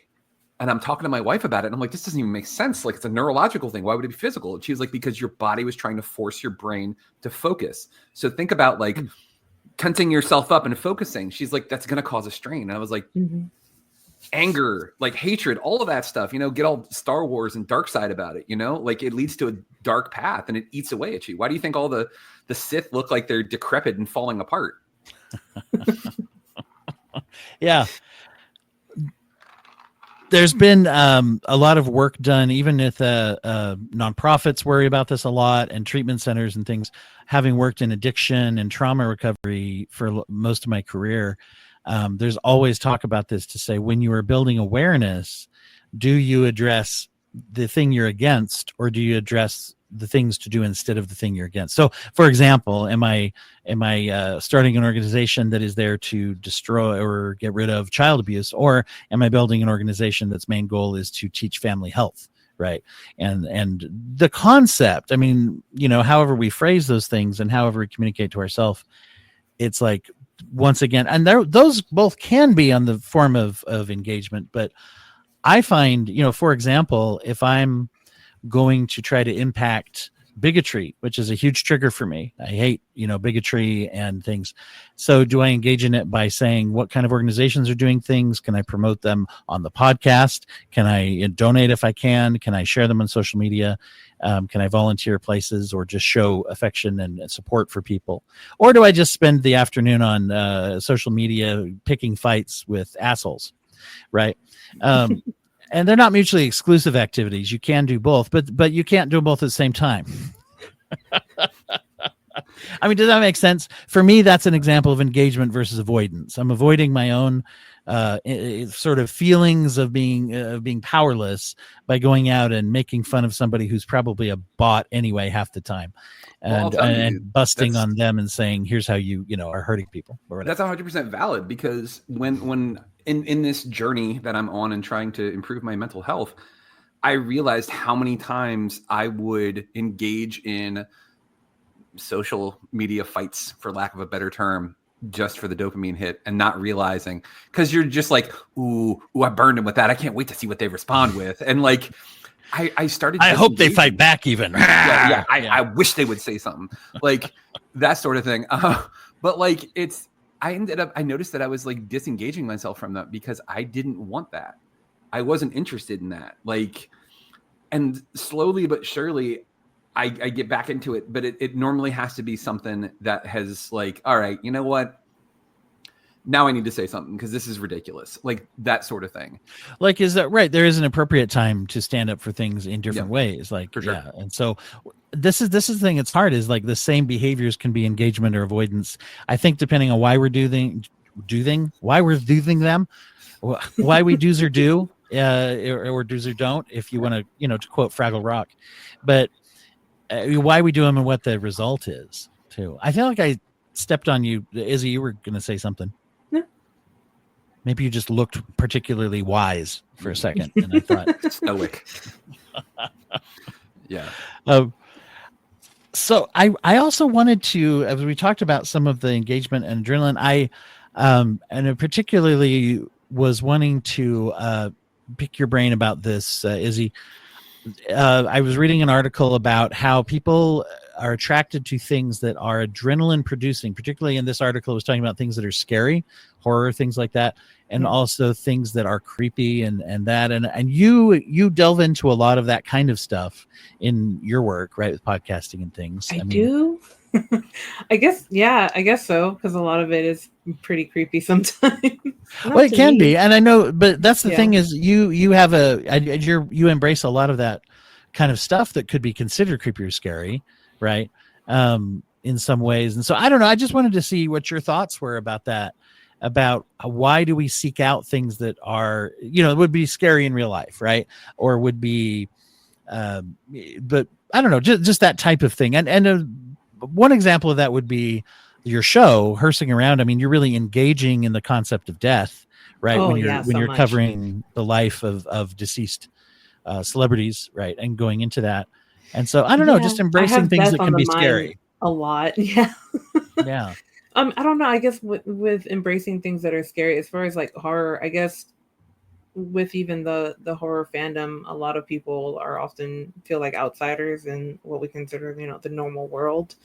So maybe that's why, and just liking scary things like I love spiders, and there obviously are very dangerous spiders in the world, but there's also really good spiders in the world, and we need spiders for our environment, and jumping spiders are just the cutest, but I'm also not trying to pick up any kind of like black or brown widows and hang out with them, or brown recluse, like. But I was recently introduced to the jumping spiders video by a wonderful person with a great outlook on life, and it was like, wow, there's especially the ones where people do little voices. Yeah, the little Lucas or whatever, they have like a little cartoon for the jumping spider. But I think stuff like that is important to see, because there's often that notion like, well, if one is bad, then they're all bad. And it's like, well, I mean, then if that was the case, I guess all humans are bad, because there's plenty of us that are pretty freaking bad. Are you saying we've done more harm to the world than spiders? Yes. I think that's fair to say. That's why we're so aware of it. It's so incredibly petty sometimes. Like miserable people want to make other people miserable, which is what we've talked about, especially with the fandoms. And that's where I'm also like, it's not even just, they can't get over certain things. Sometimes people are just embarrassed. I know I was. You don't want to admit that you were wrong when you've gotten into this mode of, everything sucks and nothing could take you out of it. And I'm such a badass because I'm an asshole. Like, it's a defense mechanism, though. It's an absolute defense mechanism, and nobody wants. They're too embarrassed, and that's where I'm like, sometimes shame is necessary. You need to be able to admit that you have some shame, and I hope you do, because you should be ashamed when you act like an absolute asshole for no good reason at all. I had a former colleague that I used to work with, and we were talking about this very thing. And I remember this is like the early days of GGR, and like telling them like, oh yeah, like we're not going to treat people like that. We're not going to gatekeep. We're not going to do this, like this is what happened when we were kids. Why would we treat other people like that? And I remember them saying, they were like, well, that's what they deserve, because they didn't have to suffer through this. And I just remember thinking to myself, like, why would we perpetuate this? Why would we continue to make people like, I'm so sorry that you had this horrible experience growing up, but for God's sake, like, don't continue it. Like, why would you punish somebody? Like, yeah, sure, this person was a bully to you when you were kids. Like, who wasn't a dick when they were in high school? Like, everybody was. Like, I understand it, and I understand that there's hard feelings, and I understand that trauma is a real thing, and I'm not like trying to like skip that or like completely like dismiss it, but like there comes a point where you have to understand that everybody was dealing with this stuff. And like, what was Gandhi's quote, an eye for an eye makes the whole world blind. Mm-hmm. Like that's what we come to. And like, we're never going to improve if we just get stuck on that stuff forever. And like, they talk about like with forgiving people and like getting past like trauma and stuff like that. It's not about actually telling the person that you forgive them. It's for yourself. Yeah. And being able to forgive those people for those things that they did is vitally important. It's even just starting out with, right, on that side of acknowledging what is. And this is a big piece of when we're talking about engagement. I think that acceptance is a large part of that too. And being like, am I thinking about things according to the way that they actually are around me, right? As opposed to thinking about them maybe the way I wish they were. Or I guess on that other extreme, thinking about them as the end of the world disaster kind of thing too. You can kind of, go either way, denial or disasterization. Yeah. No, for sure. And it stinks that we've all had to deal with this at some point or another. But at the same time, we need to make that something that we can share together, as opposed to another reason, like understanding. And Izzie, I think you were the one that said this before, like listening and understanding is so important. And like so many people want to, especially on social media, Jesus Christ, like people see somebody say one thing and immediately they, oh, well, you're this then. And this is your fault. Whoa, easy. Like you don't know the whole story. Like, but that's the thing, isn't it? Goes back to that, like, we love that feeling of outrage and anger and being able to point it in somewhere. And I think some of that is just like, we're so frustrated and so angry with what's going on in the world, and we don't know what to do with that. Mm-hmm. So whenever we see somebody ends up essentially having to take the brunt of that, and it just, again, it perpetuates that cycle forever. Yeah, absolutely. I've got, let's see, we actually have a new person on the line. It looks like Dr. Delise Coffee is joining us. Ooh. You there, Dr. Coffee? We got you in. I think there's, I think you're, oh wait, your mic is now on, I think. I'm actually here, and to be totally transparent, I wasn't trying to join live. Oh, okay. I was trying to join so I could support the platform. Oh, thank you. Well, I can put you back into watch if you want, to watch mode, okay. if that's more, but that would be perfectly fine. Hey, do you want to give a quick shout out for your organization though? I love to promote the Delise Coffee Foundation. If you wouldn't mind. Thank you so much. Engaging with problems, you've got, it was a really, really powerful way to help people. Yes, the D Coffee Foundation for Athletics and Education is a foundation to support underserved student athletes. Basically, we help students get seen by college scouts. What we notice where the gap is, athletes are getting scholarships, but they're in these showcase games. And our kids can't afford to be on showcase teams, so they're never seen by the scouts. So we're bridging that gap. We're supporting them to help them play and participate on showcase teams, and then helping them get to the games where the scouts are so they can be seen. That's awesome. Yeah. No, it's a wonderful organization. And as we've been talking about, of course, our theme of engaging versus avoidance of real problems, it gives a wonderful way for people to look at actually engaging. And I feel like people get talked out of trying for things or excellence or whatever in this case. And with your focus on athleticism, I think is about encouraging people, it seems like, to actually try, right? Instead of, there's probably enough people telling them they shouldn't try. Exactly. We support them educationally, mentally, and in any way we can, in helping them even with their athletic skills. So we take a holistic approach to player development so they can build that confidence. And when somebody say they can't do something, they have the confidence and the self-esteem to do it. Awesome. Well, good. Well, thank you so much. Well, I'll let you sit back and just hear us, which I don't know if that's as good as hearing you even, but so thank you for popping in. All right, thank you. Wonderful. So let's see. Yeah, no, and that's one of the reasons actually that opens up a big thing that I wanted to mention is nonprofits or charitable or giving or just finding ways of doing service. I think is a great way to engage with life and to engage and getting back to that impotence or vulnerability that you were both talking about of like, well, what do we do? And you're like, right, do I lash out or do I do this or do that? And finding something that we can do. That's why I pick a monthly nonprofit to share on the podcast on the Broken Brain, is so people can think about like local charities and things like that are around. That's one way to look at it, and saying, can I find a way to take action, right? Because action can be a way of self-care when we do feel overwhelmed with things. So I don't know. I just wanted to double check it or to get your guys' feedback on that. The ways of finding action that help to not feel so overwhelmed and help to, actually engage with life in a different way, to mix it up. One of the things that I've ended up kind of stumbling across, because that's the other thing too, is I think a lot of us expect ourselves to have all the answers, and that's not fair.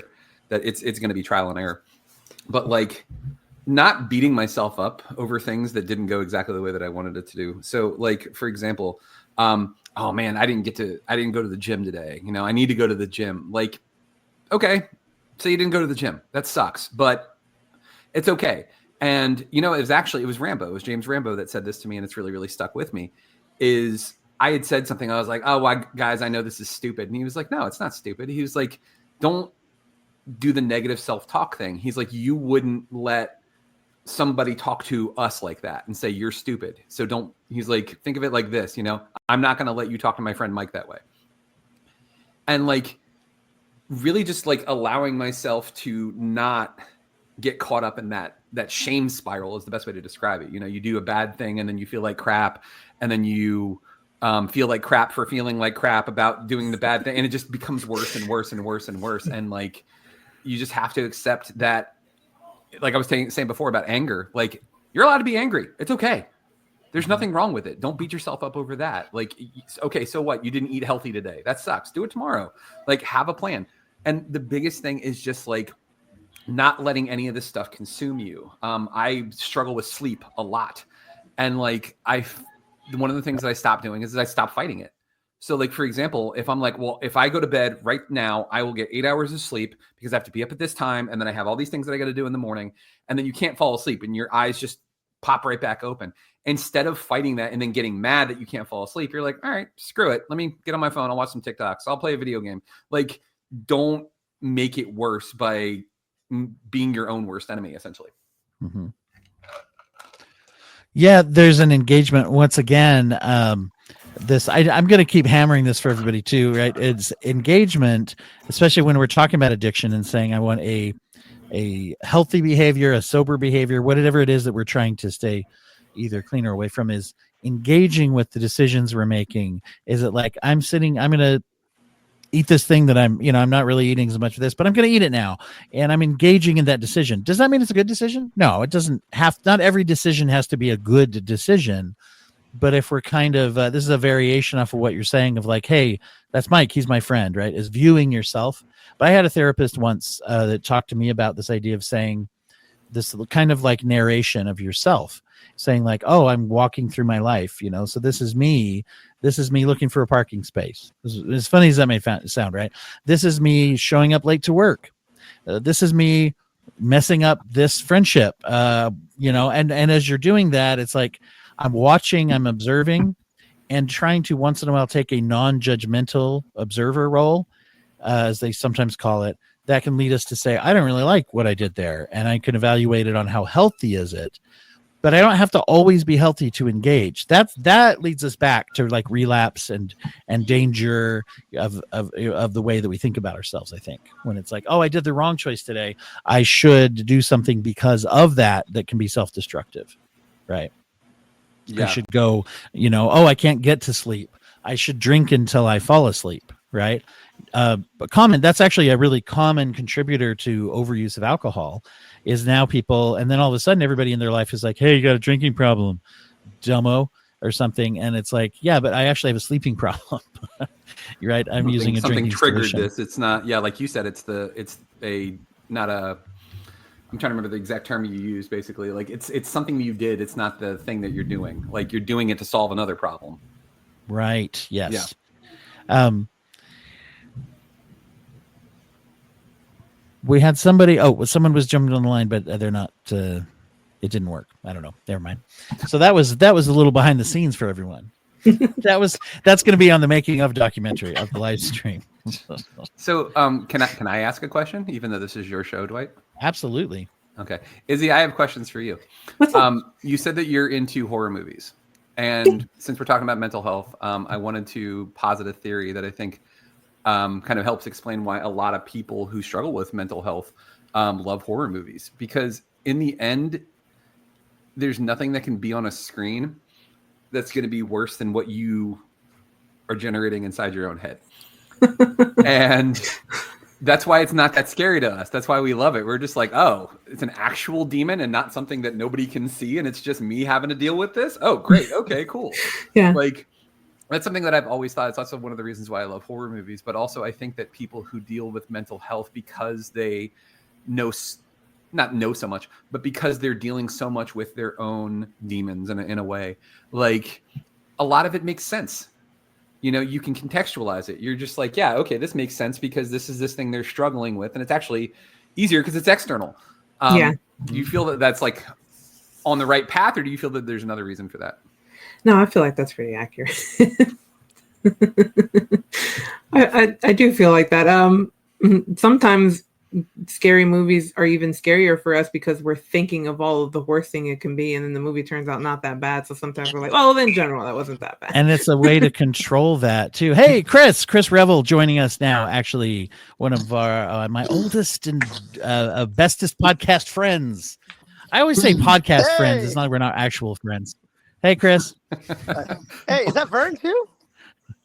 No. No, it's Good Mike. to see you. I'm at a pool party. Can you Mike hear me? and Vern both have wonderful facial hair arrangements, and that's why you look like it on your phone. Oh my God, yeah. Yeah, I can hear you. We can hear you. No, this is so we're here with Mike and Izzy. Hey, so nice you to guys, meet you. this is Chris. Yeah, Nice to meet you too. and we were just touching on Chris. We were just talking about how sometimes fiction, in particular, we were talking about scary fiction and how some of those things can create a safe space to experience things. I think that's also true for like imagination and ways that we can engage, whether it's game playing, video games, RPGs. We've done a lot of on the podcast too. Oh yeah, Engaging with things that are like we're maybe immersing ourselves into experiences that allow us to maybe have a safe, dangerous experiences instead of dangerous experiences. Does that make sense? Oh, that's interesting. Everybody? Yeah. And you were just, and Izzy, you were just kind of sharing that as well, right? With how that kind of allows people to engage. Yeah, I prefer the movies because at least there's that safe way of like it being on the screen. But then there's some people who are like thrill chasers, like being on a roller coaster or going into a haunted house. And even though I love spooky things, I don't really want to go to a haunted house if I can avoid it, because I'm also physical and I don't want to accidentally hurt anybody because I get scared. I've worked in a haunted house and I know people are like that, so I don't want to be on the other side of it. Especially those ones now where you have to sign a waiver so they can beat you up or whatever it is that they say. Yeah. Oh yeah. No, thanks. I'm good. I can't do any of that stuff. It's I so noticed interesting. everyone I've ever known who loves horror movies are the most anxious people I know. I think we're on to Well, something here we go. Yeah. Let's throw this out. Yeah, and see. I'm interested to see people's take on that. But no, it is interesting how sometimes, and that's where we get into things that you do love and care about, whatever that can be. And Mike, you had said like, oh, some people engage in life through sports, some people more through movies, comics, those kinds of things, right? Whatever it is, though, that we nerd out about. Some people it's gardening, right? Or some people it's crocheting. Studying 16th century French architecture. That's a really common one. I think that, you guys know the TikTok trends, but Of course. That's my Roman I'm Empire. hip. I'm plugged in. Yeah, exactly. Yeah. There's a certain kind of, I was listening to some podcast and they were listing the different kinds of traditional dad interests and hobbies. Like you've got your Roman emperor dads, you've got your World War II dads, you've got your airplane dads and boat dads. Anyway. So yeah, finding those kinds of things. What do you guys, curious, how do you guys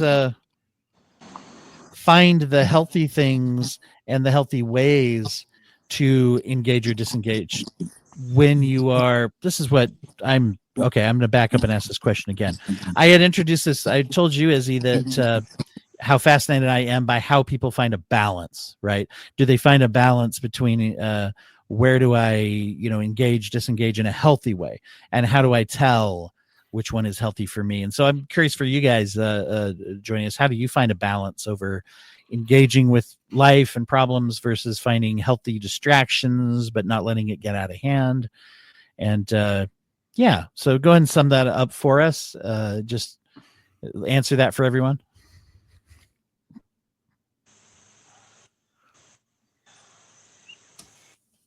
And are you guys more cat people or dog people? Oh, I didn't know if we were supposed to answer. I was trying not to interrupt. Yeah. Izzie, are you going first? That's a good sign that my question was really clear. If you weren't sure if I was done yet. We didn't know who was going first, I think is what it was. We were all being polite. Yeah. Here, I'll jump in. Because I have no problem speaking. I'm not afraid. Also, that's another thing is I learned the ADHD. But you can engage with the fear. Oh, 100%. Yeah. I've also noticed that I get super chatty when I'm anxious. So I always just thought I was gregarious and I like talking to people. Nope. Anxiety. You're just nervous. Good times. Yeah. Just nervous. No big deal. Right. The big thing for me is and I've started doing it as almost like a reward system as far as the things that I want to engage in. Okay, I want to catch up on Star Trek Strange New Worlds and I want to watch these 6 episodes. Okay. So we're looking at about 3 hours of my day. Depending on how long the episodes are. So it could be up to 5 hours, 6 hours, depending. Okay. Well, what do I actually have to do? Okay. I got this thing that I got to do for work. I got these things I got to do around the house. I can't watch this until I do these. So it ends up becoming a thing where it doesn't completely derail my life. And doing it as that reward system seems to work. And it's so funny living in a balance in your brain of not wanting structure because you like to be able to do whatever you want, but then also needing structure because if you don't, then you'll do whatever you want and nothing gets done. So it's, let me tell you, man, the phones have a million great apps now to help you. So for health, for physical health, I was like, well, where do I even start? How do I get healthier? How do I lose weight? And count your calories. And I was like, that's it? I was they were like, yeah, just start there. And it's surprisingly easy once you jump into it, because a lot of times that's the hardest part is you feel overwhelmed starting something new. And you just there's so much stuff that I would never be able to, I'm not going to do any of it. And then that's probably the worst decision you could make. And being able to just again, it all goes back to just being easy on yourself and not holding yourself to some ridiculous expectation. Cause I'll tell you, even neurotypical people don't remember to do everything all the time. Oh yeah. Yeah. It's man, it's so hard to find a balance. Especially for parents. The thing, I had to start deleting the apps off my phone at night when I find myself doom scrolling too much, especially TikTok. It's too good. So I don't uninstall. I just literally delete it off my phone, for the weekends and stuff. I think that's been the biggest thing. I'll delete Reddit, LinkedIn, Facebook, and Instagram off my phone for the weekends, and after 8 p.m. or something like that. And I think that's been probably the best way I've been finding balance. And then also and then using that doom scroll time to engage in maybe a hobby, or usually for me it's just watching YouTube. But in theory, I want to learn guitar or something like that. But do something but it's hard. I don't really get any free time until usually around after 9 at night, usually 9 or 10, and then it's oh, you got a couple hours. You have to go to bed and wake up and do it all again. I like that. It's better. That's better than there's those apps that will say, oh, limit the time. Or I think even the phones have settings like that. You can tell that I use them because I don't know how they work. But the reason that I don't really those don't work as well for someone like me, who's as long as I know the passcode, it says, oh, you're done on this platform. No, I'm not. Mine pops up and it's want to add 30 minutes, 10 minutes, an hour, or no limit for the rest of the day. And it's no limit for the rest of the day. Obviously, I'm going to keep using it for the rest of the day. What if I just disable these warnings? Delete. Exactly. What if I just turn it back off? And so to actually delete the apps for the whole for a specific period of time, that's cool because And actually, you know, it ties in with one of the things when we talk about addiction. Also, throw this in, addiction prevention. I'm losing service, so I think I gotta jump off. All right. Hey, thanks, Chris. Thanks for being here. Bye. Look at Chris engaging. I'll give Chris a shout out, man. The deleting the apps thing, like that's hardcore. I like it because it's not like I'm going to completely remove my account and delete it off the face of the planet. No, it's just like I'm going to remove it from my phone right now because I know that I won't be able to stop. Exactly. Yeah. That's what I'm thinking, because then it's like adding, and this is where I'm saying, you know, when we're trying to get, especially if we're trying to kickstart, I think a period of, let's say, breaking up an addictive pattern, which obviously social media can be, it's not so much making it impossible, because that is impossible, right? Yeah. It's not possible to make it so I can never fill in the blank again. But what I can do is it helps to start making it less convenient to do so. And deleting the apps is a nice hardcore way of doing that. It's like, well, I have to, it's not impossible or even maybe difficult to re-download an app, but it's harder than just opening it. Right. Yeah. Yeah. And that's why I stopped playing video games. Like I gave up all my consoles. Like I had an Xbox 360 and I really there were a lot of things I wanted to accomplish. I wanted to write this book. I wanted to work on this comic book with my friend. And I realized I wasn't going to be able to do any of that because I was spending so much time video gaming. And it was never all people should give up video gaming because it's bad and evil. No, I just can't find the balance. And there's nothing wrong with that. And I think that is part of the issue a lot of people run into is they think that there's a judgment on there. And again, that's something that a lot of kids who grew up with ADHD deal with, is the things that they did were a symptom of their mental health issue. However, they were treated as a moral failing. You're a bad person because you yelled at this person and you're angry all the time. You have anger issues and that makes you bad. You lied, and lying is a mortal sin. And you are therefore a bad person because you did this, not realizing that it's not, and that you couldn't help it. You tried, but you couldn't do it. And that was super hard for me to unpack. It was like, wow, it's this balance of taking accountability for something, but also understanding the why behind it. Yes, I did do these things and it was bad. At least I know why. And I'm not in fact a bad person. That was a huge revelation for me. Mm-hmm.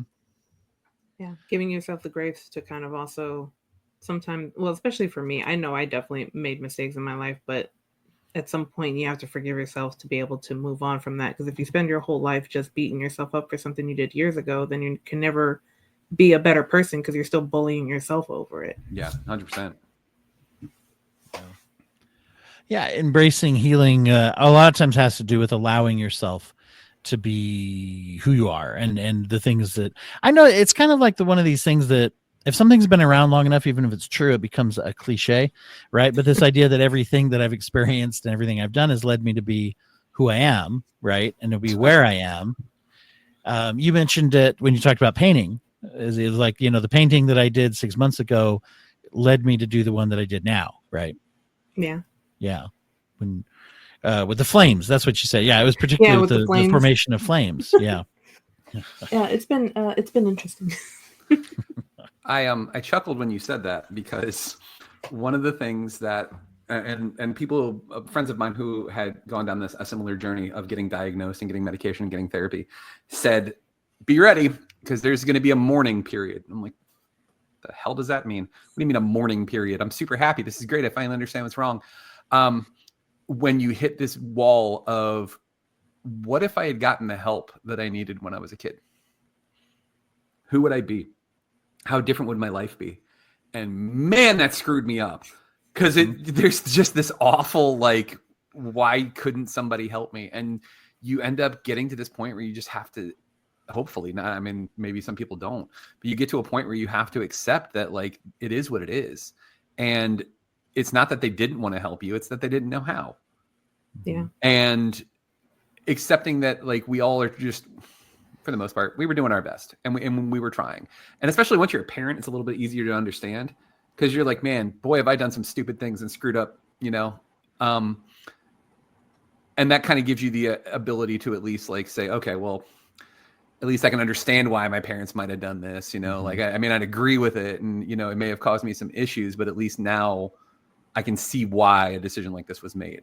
I wouldn't have made it. And that's the other thing is like, that's something that I've like vowed like to myself with my son is like, I'm never going to do the things that were done to me. Like I will not ever drive a wedge between my kid and a decision that was made. Like, oh, you did this. That wasn't very cool. Okay. Doesn't really change anything. You know, it is what it is. Did we learn from it? Cool. Great. Let's move on. Like instead of being held accountable for years about something that happened and you're like, wow, I'm still being punished for this thing. Like, this is ridiculous. I was 18. I'm like, now I'm in my 30s. Why is somebody jumping down my throat about this? Like, and that's the thing is I think a lot of it kind of goes back to, I think luckily our generation is trying to break a lot of these cycles, but like our parents did a lot of damage and like it's hard not to feel a certain way about it.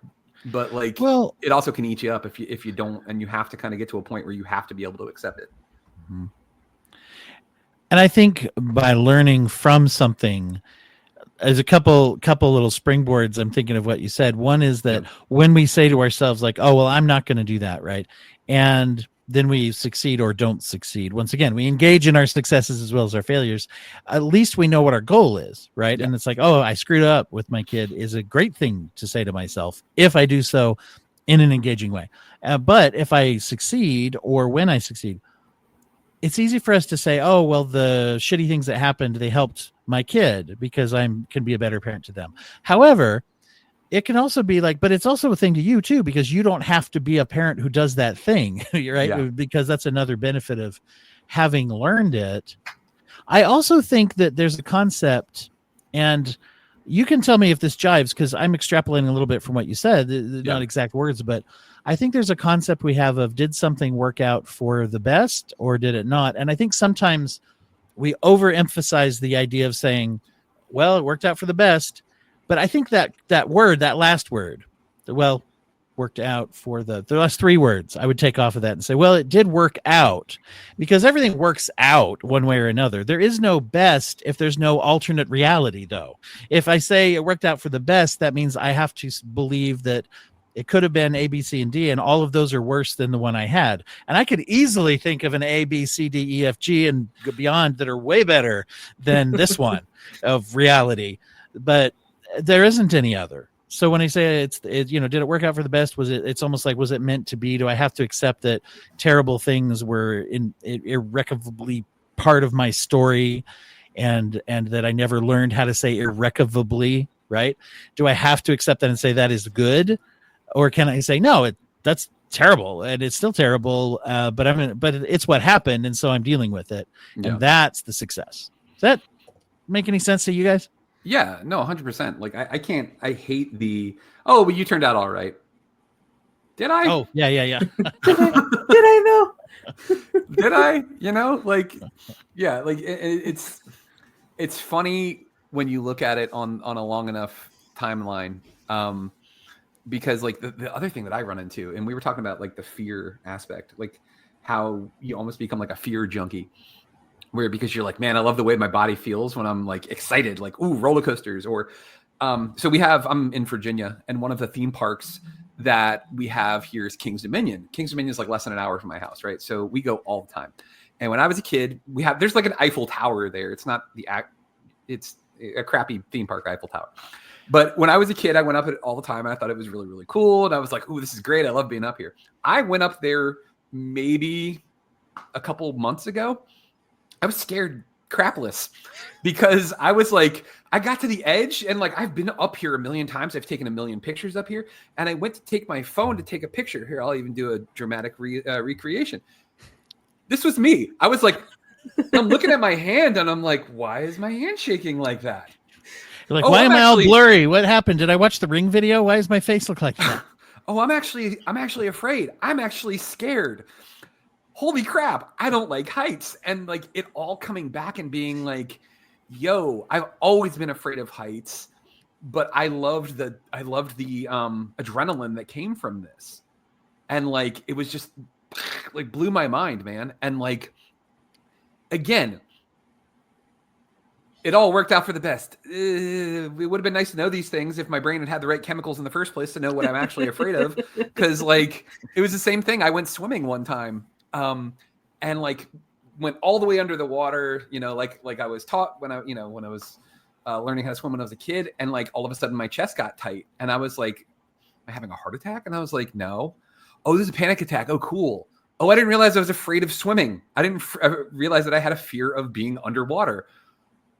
Holy crap. Wow. Okay. This explains a lot. Like, and all of those reactions I had when I was a kid of like, I don't want to learn swimming. I don't want to take swimming lessons, and my parents being like, shut up. You'll do it. You'll do it because you have to.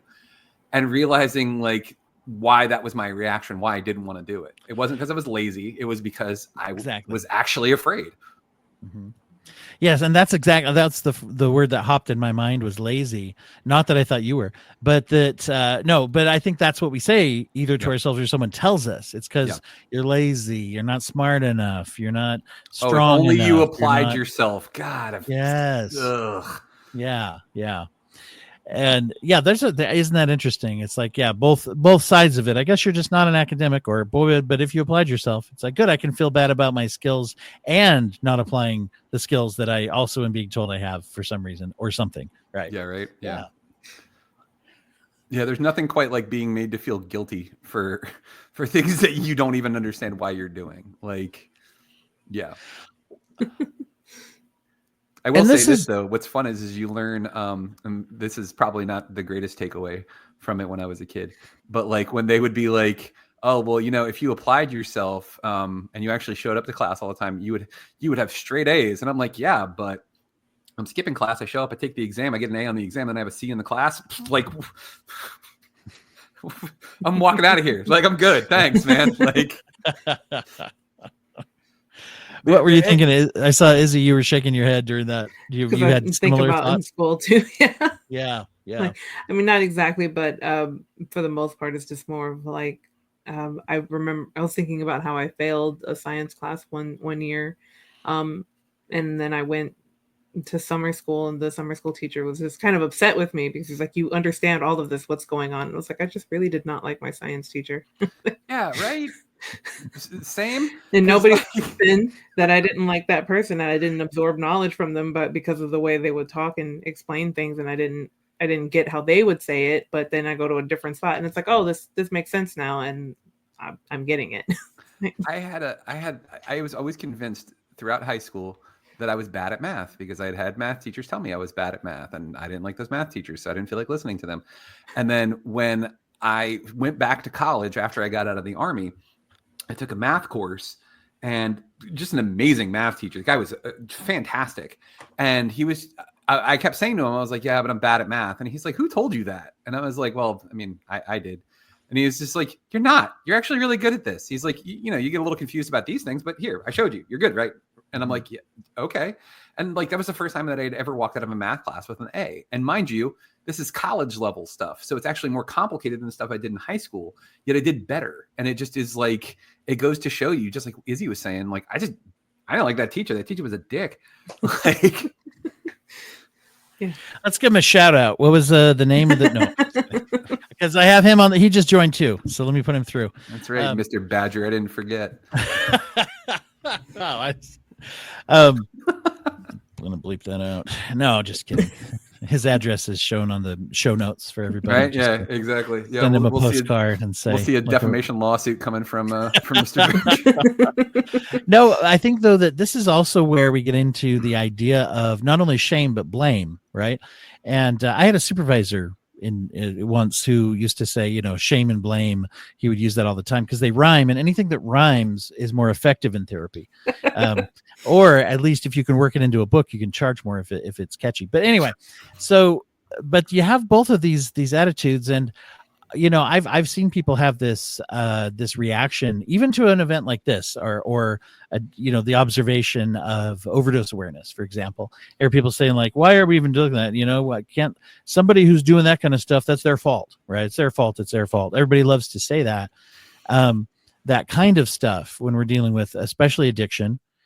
And one of the things that happens is if you happen to fall into an addiction that is against the law, like drugs, or is, immediately starts to be destructive to your organs, like drugs or alcohol can, and or any of those kinds of things, to where all of a sudden, if I drive a car, I'm going to get arrested, or if I do this or do that, we may be annoyed with people in our lives who are addicted to rage, but we don't necessarily stage interventions for them, depending on how bad their problem is, or any of that. But we get into this idea of where does all this kind of developmental stuff come from, and we're talking about, even in your words, Mike, a lot of times some of our caretakers did their best. Some of them maybe didn't, like Mr. Badger, but we learn what we can and can't engage in because of what we're told are our abilities, or we try to engage in something and are shamed for it and beaten down for it and say, now I might think I don't want to do that, but or that I can't do that. The reality is, it's just I've learned that it's not on the list of things that I'm sort of allowing myself to do, right? Yeah, no, for sure. And but then we blame others for that, because of the way they make choices, right? And say it's like, but it's like, oh wait, we all have things that we've learned that are just deep down in our guts that that's how we live our lives. And if that's led me to something more destructive, it's easy to blame that person, right? Yeah. But to say, oh, they probably are also a product of a lot of those experiences and insights. Well, it's one of those things that, like, it's why, like, my favorite media are essentially end up being like character studies, where it's very character driven, and like you find out the whys behind things. So like my son and I, he had never watched Stranger Things because he's a little too young when it first came out, and he's 16 now. So we binged all 4 seasons because the new season's coming out here at the end of November, and we were on the character of Billy, Max's older brother, the one who drinks and smokes and is just a total douchebag, or a juice bag, if you will. He's both, man. He sucks. Oh, he does. Sucks Yeah. so much. But like, we start seeing the why, because like at one point, Billy's dad is making fun of him, calls him a very inappropriate word. You see the flashbacks to Billy's childhood, and my son being like, he's like, yeah, like we were talking about it. I was like, so now do you understand? He goes, yeah, he's still a jerk. I was like, yeah, he's 100% a jerk, but at least you understand the why now. Yeah. I was like, so there's a little bit of empathy there. And like at the end, in the end, spoilers if you haven't watched it, like, he ends up sacrificing himself to save all the kids.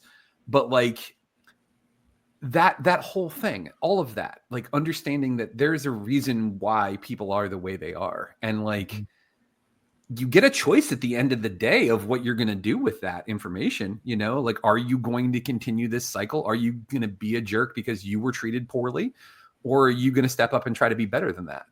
And I think that that's a hard decision for a lot of people to make. I've heard it described that in a metaphor that, if you have a driveway, then, if you walk outside and it snowed on the driveway, it's not your fault.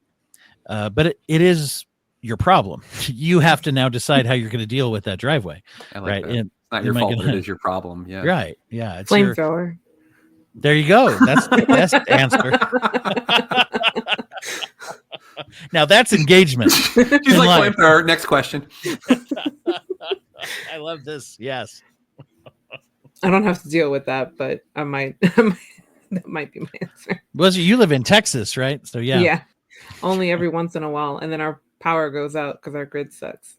Oh yeah, that's right. Yeah, hey, let's pay a whole bunch of extra for our power needs, and then have it crap out at the most inopportune times. Yeah. In my day job, I work in insurance, and poor Texas. I feel so bad for you guys. Like it's. I try to explain to people. I try to explain to people who are in Texas. I'm like, listen, you're gonna need this. Well, it's too expensive. Okay, you're gonna need it. Here's why you need this. Well, I don't want to pay for that. Okay, well, just remember that when there's another one, because there's another one coming. Yeah, all the time. That's always a constant threat. Yeah, flood insurance is unfortunately very necessary. Like ideally, insurance is just a silly concept sometimes. It's like just betting. It's like legal giant betting. You're not wrong. Sometimes. Like It's one of those things where I try to explain to people as best I can with that, because like it's a very like cold equation. It's like, okay, yes, it's expensive, I understand, but it's not as expensive as having to rebuild everything yourself. Exactly. Yeah. And that's a hard thing for a lot of people to understand, because you don't want to pay a lot for anything, period. But if you are, maybe that's the thing you pay a lot for. It's bad too. I mean, yeah, it gets so bad. I don't, and we kind of have that discussion. Maybe it's the morbidness, I talk about dead people a lot, so I'm just used to having morbid conversations. But I have the conversation of like, what is worse, a fire or a flood? And it's just like, I don't know. Like, obviously they're both absolutely devastating. No joking matter. Unfortunately, I do laugh at pain, unfortunately. So when I'm laughing, it's not because I think it's funny. It's just because I'm like, it hurts a lot, and it's better than crying sometimes. I haven't known you to like laugh at others' pain. Just the concept, I think, is what you're saying, right? Yeah, it's just they both absolutely suck. But I mean, the only thing I think we've said is like, well, at least with the fire, like you can start from the ground up and everything's gone. But with the flood, you have to see all of your damaged thing and throw it away and clear it out and rip everything out on your own. And I don't know. I've never gone through either one, but it's just weird that you have to sit there and think about it. And then there's some people who don't think about it at all. And it's just like, how do you not think about these things? Like they're both devastating, and it can happen to anyone. And especially with getting hurricanes so often, like I don't want either one, but geez, they're just so terrifying. The idea that your house just layer by layer, water is just building up, and depending on what the weather is outside, it's just very scary. Yeah, it definitely is. Sorry to trigger everybody with the insurance conversation. No, you're okay. I was going to just put your business card up on here. Let's see. Everybody get their insurance through Mike. No, please don't. No, please don't. I'm not telling you which company I work for. No, I'm like that too with my regular day life. This is a lot more fun than my 100%. And I've gotten to a point where I don't even tell people, like, if I'm out and about, what I do, because like, let me tell you, as soon as they're like, oh, you work for this company, let me ask you about this, and let me ask you about this, and I'm like, it depends on the claims adjuster, homie. And they're like, well, that's not a very good answer. And I'm like, that's the answer though. Like, I've seen The Incredibles. I know that there's a secret form I can fill out if you just tell me what it is. Yes, because Disney Pixar is the holder of all the truth and honesty in the world, right? Like, so that this actually triggered a thought in myself. This is another balance question that I'm fascinated with, which they talk about in a lot of times in therapy. We'll pull this out. It's part of DBT. It's part of other, just basically the concept of acceptance, right? Accepting the world the way it is, accepting things that happen that are bad, going into that house and ripping out the carpets and having to throw away cherished memories that have been flooded, whatever it is, right? Accepting that happened versus feeling like, to reference my other problem with that phrase, worked out for the best. It has to be the best. It has to be okay. It has to be, I have to accept it in terms we conflate that term with saying that we have to either like it or admit that it was meant to be, or that it's better off or whatever. But that's not what acceptance is supposed to mean, right? Acceptance is supposed to mean that I see it and accept that it's part of life, and trying not to find and find a balance basically in between rejection of it, denial of just not dealing with it, right? And the other side of saying like, oh, there's an extreme that, hey, this is all in the cards. It's divinely inspired. It's meant to be.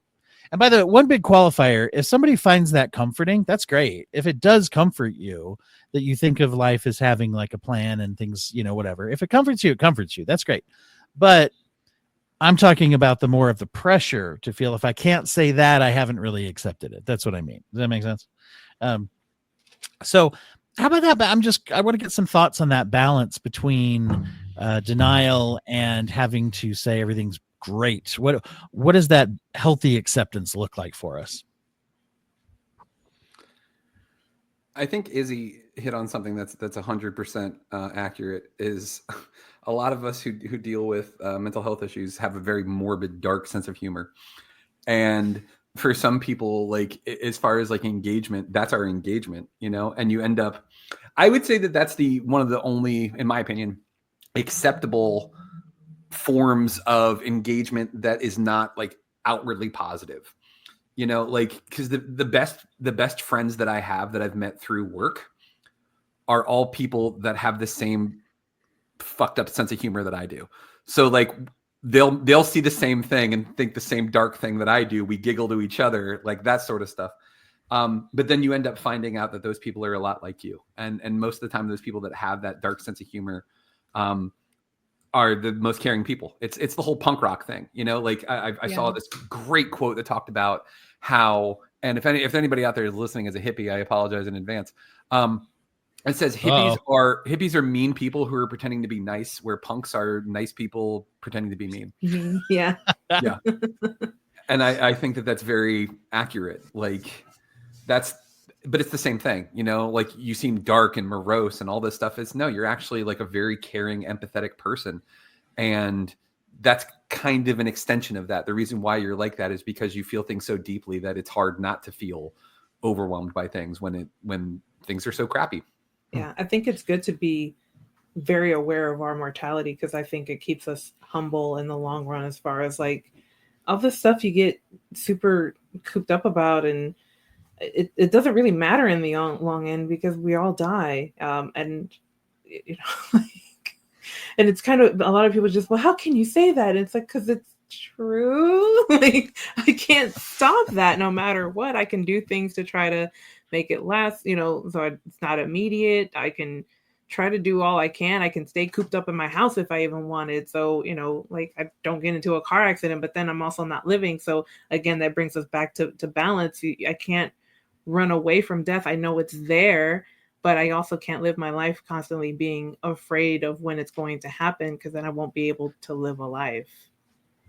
Yeah, that's a great example of acceptance, I think, there. And for you, you've made like a whole kind of art of it, of embracing that and helping that. I actually find your podcast sort of helps, because it makes me think about maybe the things I should think about death, which is like, wow, if someone was to read a Wikipedia article about me, you know, what would that say? Thank goodness there isn't one. But no, well, what could, that I know of. Yeah. So listeners, so yeah, looking at that and saying, like, you know, because you talk about the legacy left behind of people who are in the public eye and that kind of thing. And so we get a lot of samples of their choices. So it's like, well, that's a thing to emphasize, is how do I want to spend the time I have, right? Is basically what I'm saying, versus how do I want to, or do I want to avoid thinking about it to the point where this is why you see people delay important medical decisions, or you see people, not have their affairs in order when they get later in life, whatever it is, you know, because it's not fun to think about. But yet, as you're putting it, I think when people do look at acceptance, the idea being that it can be empowering to think about something, even if it sucks to think about, isn't fun to think about, or maybe we get to a point where it doesn't scare us as much. But either way, any of those we can still be experiencing empowerment, right? Yeah. I mean, it's scary, but it doesn't have to scare us. It literally takes away the power of the unknown, because so my mom died about 11 years ago. So she wasn't even 60, and I was still in my 30s when she passed away. And it gives you a really weird perspective on things. And like, I actually have a couple of friends who also have parents that have passed away, and we jokingly refer to ourselves as the Dead Parents Club. Same. Because like you get a perspective on life in general, and like, there's a certain amount of beauty in it as well, because one, none of us can avoid it. We're all going to have to deal with it at some point or another. So like, trying to find the beauty and the good takeaways that you can from these awful things is important. And talking about legacy, like even for somebody who's not famous, like somebody like my mom wasn't famous. But like, what legacy did she leave behind? And like, what blew me away was when we had her, it was like a couple months after she passed away. We did something at the beach, because that's where she lived, and she wanted to be, have her ashes scattered in the ocean. All of the things that everybody said to me about my mom were different than what I felt. Oh, she was so funny. She had a horrible sense of humor. What are you talking about? Like, oh, she was such a good host. She was? Are you kidding me? Like, all of these things, and realizing that none of those things are wrong. They're all true. What I felt was true. What they felt was true. All of it. And it just makes for a bigger picture. But I see the same things with celebrities. And that's like mentioning before, like, I love these character studies of in TV shows to really understand the depth of these people, because there is no such thing as a perfect person. And like, I just think that it makes them more complete, but it also makes you understand them a little bit better. And it takes the hero worship out of it as well. Like David Bowie is a great example. Like people idolize him. Like he was an amazing musician, but then you also realize all the stuff that he did in the 70s was pretty problematic, you know? It was very. He made some questionable decisions, and like, but it doesn't change the fact that he still did some amazing things. And I think that it's difficult for some people because we want it to be binary. We want it to be bad, good. No, it's not. It's shades of gray. And like, it's so important to understand that for others, but also for yourself, to not hold yourself to an expectation of like, hey, I have to idolize this person. I have to be just like them. Okay. If we're just like them, realize that they did X, Y, and Z as well. Like no one person is ever going to be perfect. And it's my favorite quote. And I'll end on this because I do have to go. And I appreciate you guys letting me yammer on for like hours here. No, I'm filling a lot of time. I appreciate anyone coming on to yammer as much as they want. No. In fact, I recorded it. I'm just going to loop that back in towards the end and see if people notice. There you go. Love it. It was from Star Trek Picard. Picard said it to one of the admirals of the Federation. Don't let good be don't let perfect be the enemy of good. And like my mom says that sometimes. That's yeah. Like it's so vitally important in our world, and like we can't just destroy something because it's not exactly the way that we wanted it. But hey, Dwight, Izzie, it was great to meet you first, Izzie. But Dwight, thank you so much for having me on, man. I love what you're doing, dude. I like mental health awareness, dealing with addiction. Like these are super important things for me. You listen to At the Diner. We talk about these things all the time. So I'm really, really glad that you have a platform like this that you're doing some good with. Well, thank you. And yeah, people check out the Great Geek Refuge Facebook group as well as the podcast. Once again, it's one of the most, especially because Paprika is no more. It was one. There's a small group that I really follow of inclusive nerddom, fandom, love the stuff you loved kind of groups, and that's where I gravitate. So thank you for the work you're doing too. Oh, of course, man. You want a teaser real quick about something cool that you might not know about yet? Sure. Of course. I can't say exactly what it is, but I'll give you a teaser. So you mentioned Paprika. There might be something coming soon related with Paprika and GPR. Okay. Stay tuned. Good. Stay tuned to know. For the big announcement coming. But I knew Daryl couldn't stay out of the game forever. I mean, maybe it's somebody else. You don't know. Maybe that's true. You never know. All right. Tune into that. Thank you for that teaser. Of course, man. Thanks, bud. Appreciate it. Thank you.